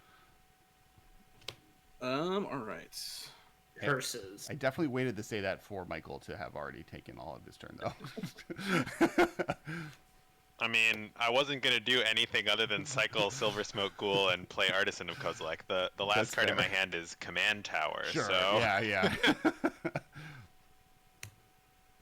my turn was a little scripted. Damn, now that I'm looking at how many sacrifice outlets are in my deck, it was just really bad lucks that it took me that long to find one. I'm playing like 24 sacrifice outlets. Mhm. Damn, that's a lot. I guess because a lot of the Thalids do it, right? Yeah. Yeah, aside from Psychotrope Thalid, there is also Deathspore Thalid, Thalid Soothsayer, Savage Thalid, Thalid Omnivore, Utopia Mycon. Yeah, I'm really excited for Val Spirits, especially for this deck. I mean, it's not as good because I want creatures, but just anything that's a flashback variant is good for Vega. What are you doing, Corey? I'm either gonna just swing everything, or because I'm gonna die from flyers anyway. Mm-hmm. You could attack Michael. I could what? You could attack Michael. I could, but I don't think I'm going to. Just Yeah, attack Alex. I will throw my rage at him. Here's what I'm gonna do. I'm gonna put the Swiftfoot boots over on the Hired Hexblade. Okay. We're gonna swing all 3. What is the higher? What are your creatures? This is a 5/3. This is a 1/2, and this is a 2/2. Okay, it's a 2/2 and it's battlefield. Got it. All right. So I'm going Yeah. to cast Prismatic Strands and make it so red creatures don't do damage this turn. Oh shit. No. Is Carter damaged, Michael? No. Okay. Loses 1 life. It's when an Thank attacker. goodness an he's a attacker black card. dies. Yeah, when an attacking creature dies. Yeah, I was hoping for that Rage Throw to do a little work here. I know. I'll just take 2. We're getting fogged I take 2. yet again. All right, I'm done after that. That's all I got. All right, It's been an honor. gentlemen. I feel, It was an honor playing with you. Draw a card. Sweet. I'm just going to cast this because I want to see what I get. And this is always a fun card to cast. So we're going to have fun on the stream at the end. Factor Fiction? Are we having fun? 1, 2, 3, 4, 5. Well, I don't know if I can kill... Okay, I guess I should see if I can kill you before I cast Factor Fiction. Are we having fun? Because if I don't need to cast it, then there's no point. So flying This damage... is my hand. Just in case it factors into your calculations, I want you to know. Oh, yeah. I just attack Michael. I attack you with 7 damage worth of fly. You have no reach creatures, right? No, Artisan of Kozilek is very tall, but not tall enough. Not tall enough. Okay, so I'll attack Michael with 7 damage worth of flyers, and I'll attack Corey with 5 damage worth of creatures on the... Oh, I guess I'll attack Corey with everything else because he has... ooh. That untapped mana makes me sad. Cards in hand? I have a mana geyser in hand. You got it. Cool. Yeah, I murder you both. It works for me, man. 1, 2, 3, 4, 5. Do you want me to put some fact or fiction piles out for you, Alex, just for just for fun? All right, so we got Dream Twist, Windfall, Skull Clamped, Path of Ancestry, and Myriad Landscape. 5-0. Damn. Take it. I discard both lands to make 4 Sens Enlistment creatures. I use Skull Clamp to draw just like all the cards. And then Windfall, all the cards I drew away. Sweet. This deck is so dope. I love it so much. That's crazy. That's really good. Where are my flipped spirits? I accidentally put you in my hand. All right. So that I am playing late for dinner. I definitely am playing late for dinner. Man, we're playing 3 black decks, and none of us found our Bajuka Bogs. Oh, you know what? I'm not playing Bajuka Bog. Yeah, I was a little fast and loose with my mana base, I think, because I also wasn't playing. I forgot to play Carnarium when he played one. I was pretty jealous, and I didn't play any of the fetches, which is fine. I mean, they're whatever, but This card is bonkers. Yeah. it's a good reanimator target for sure. Yeah. I feel like reanimator targets is something that's kind of lacking in this format. Yes, There's not as much like big haymaker. I cut my Eldrazi. I cut Bane of Balaged. I think maybe it should just be Artisan of Kozilek. Artisan is pretty sick. I also cut Labman. And these are like the 3 cards I was missing the most that I had cut. Yeah, given how long games go on in Artisan, it feels more and more like Artisan of Kozilek, appropriately enough, is like one that probably almost every deck should play, because you're going to get... legit, when Artisan came out, it was kind of like that in Commander, where you could just throw Artisan into any Commander deck and it would have been fine. Yeah, I think I'm going to add it. I think it's a good include. Do you think that you would have gotten there with Labman? Like, if you had been turboing through your deck faster? No. I don't. I was wondering there at a second, but I definitely stalled out in my ability to turbo through my deck. I think Labman is not good enough, which is why it's a fine cut. I do think Ray of Distortion is really, like... Yeah. I think definitely was like, oh man, I wish I could answer enchantments. Yeah. I think between, like, my Carter pings, Marshall's Slimefoot pings, and Kalane's Disciple the Vault pings, like, everybody's life totals were so low that you didn't really have trouble killing people once this particular game. Yeah, that's true. But I can see how, like, in a lot of situations, you would have that board and you would have the game basically locked up with control pieces like that, but you can't win because you only have, like, 12 total power and everybody's at 30. Right. Like, think about last game where you were at, like, 700. Like, the only reason I won last time is because someone else killed you with commander damage. Yeah, I had 128 was the highest I got up to before I died to commander damage. Yeah, I think just the fact that I have, like, it's like this deck is a semi-functional reanimator deck makes Artisan worth it more than Balaged, which is just like exile things, which is cool. Yeah, Artisan has got to be like the best big Eldrazi. It's just when you reanimate Artisan, nothing happens. I mean, right. So arguably the but if you reanimate Bane of Balaged, nothing happens, right? Well, no, Right, you get then- the exile. It's only an attack. It's just a 7/6 that attacks. When the nastiest creature in Artisan is arguably Pathraiser of Ulamog, which is an 11/11 Annihilator 3. It cannot be blocked except by 3 or more creatures. Oh hell yeah! Yeah, that one's So, good too. but it has no cast ability like Artisan. So yeah, I think it's Artisan and Pathraiser are the 2 nastiest creatures in the format. Yeah, no. I added that life gain guy, and he is very important. Lunarch Marshal? Yeah. Yeah, Lunark Marshal's really good in draft too in this format. Underrated. Probably Alright. not underrated anymore, but initially underrated because people are like Soul Sister, whatever. But it's good. Oh yeah. Got enough other words on it that it is good. So that is it for this evening. We have finished the stream. First off, big shout out. Thank you so much, Corey, for joining. The second Artisan stream. Yeah, thanks for having me, man. This was a ton of fun, and I've never built I've never even built a popper deck before, so like having this restriction for no rares was interesting to put together. So I appreciate you letting me jump on and try it out. Absolutely. And of course, Michael, thank you so much for joining, as always. And thank you, chat, for all hanging out. Thank you, all of the people that rated. We had a bunch of great ones. And from Bex, Venture Maidens, and EDH420, spark it. And thank you, chat, for all the things. Make sure if this is your first time here, or you haven't been here before, please hit that follow button. We do this every Monday night. Not always Artisan. We do CDH, we do Artisan, we do regular Commander, kind of the whole gambit.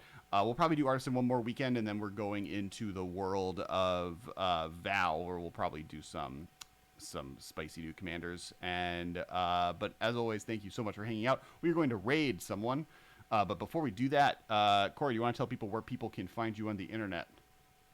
Yeah, definitely. So you can find us. Normally we have a website up, thecommandercrew.com, but we're currently changing up some things on there, so it's currently down. But you can go to youtube.com/thecommandercrew and twitch.com/thecommandercrew. We stream every Sunday night at 9 p.m. And then we have a couple of like bonus streams during the week. It's random. We don't really have any rhyme or reason. It's like whenever one of us feels like jumping on and getting some people to play a game, we'll do a bonus stream. But usually every Sunday night, you can find us on Twitch, 9 p.m. Eastern, playing some Commander and hanging out. Sweet. And just big shout out to the game me and Michael made, Battle Bosses. Go to battlebosses.com. Marshall also was a big contributor in testing and design as well. And it's a game that is out now. You can go buy it on battlebosses.com. So make sure to check that out as well. And we will release this on YouTube. So if you missed this or you saw this and you want to see more, we do this every Monday night, but they also get released on the Kess Games YouTube channel. And make sure to check out the MMCast podcast and all of those good things. And we will be in Vegas, so we will see you there. Thank you so much, and we will see you next Monday. In 9, 8, 7, 6, 5, 4, and 3, 2, 1. Let's throw up some Baby Yoda emotes in Nesta Meow Meow's chat.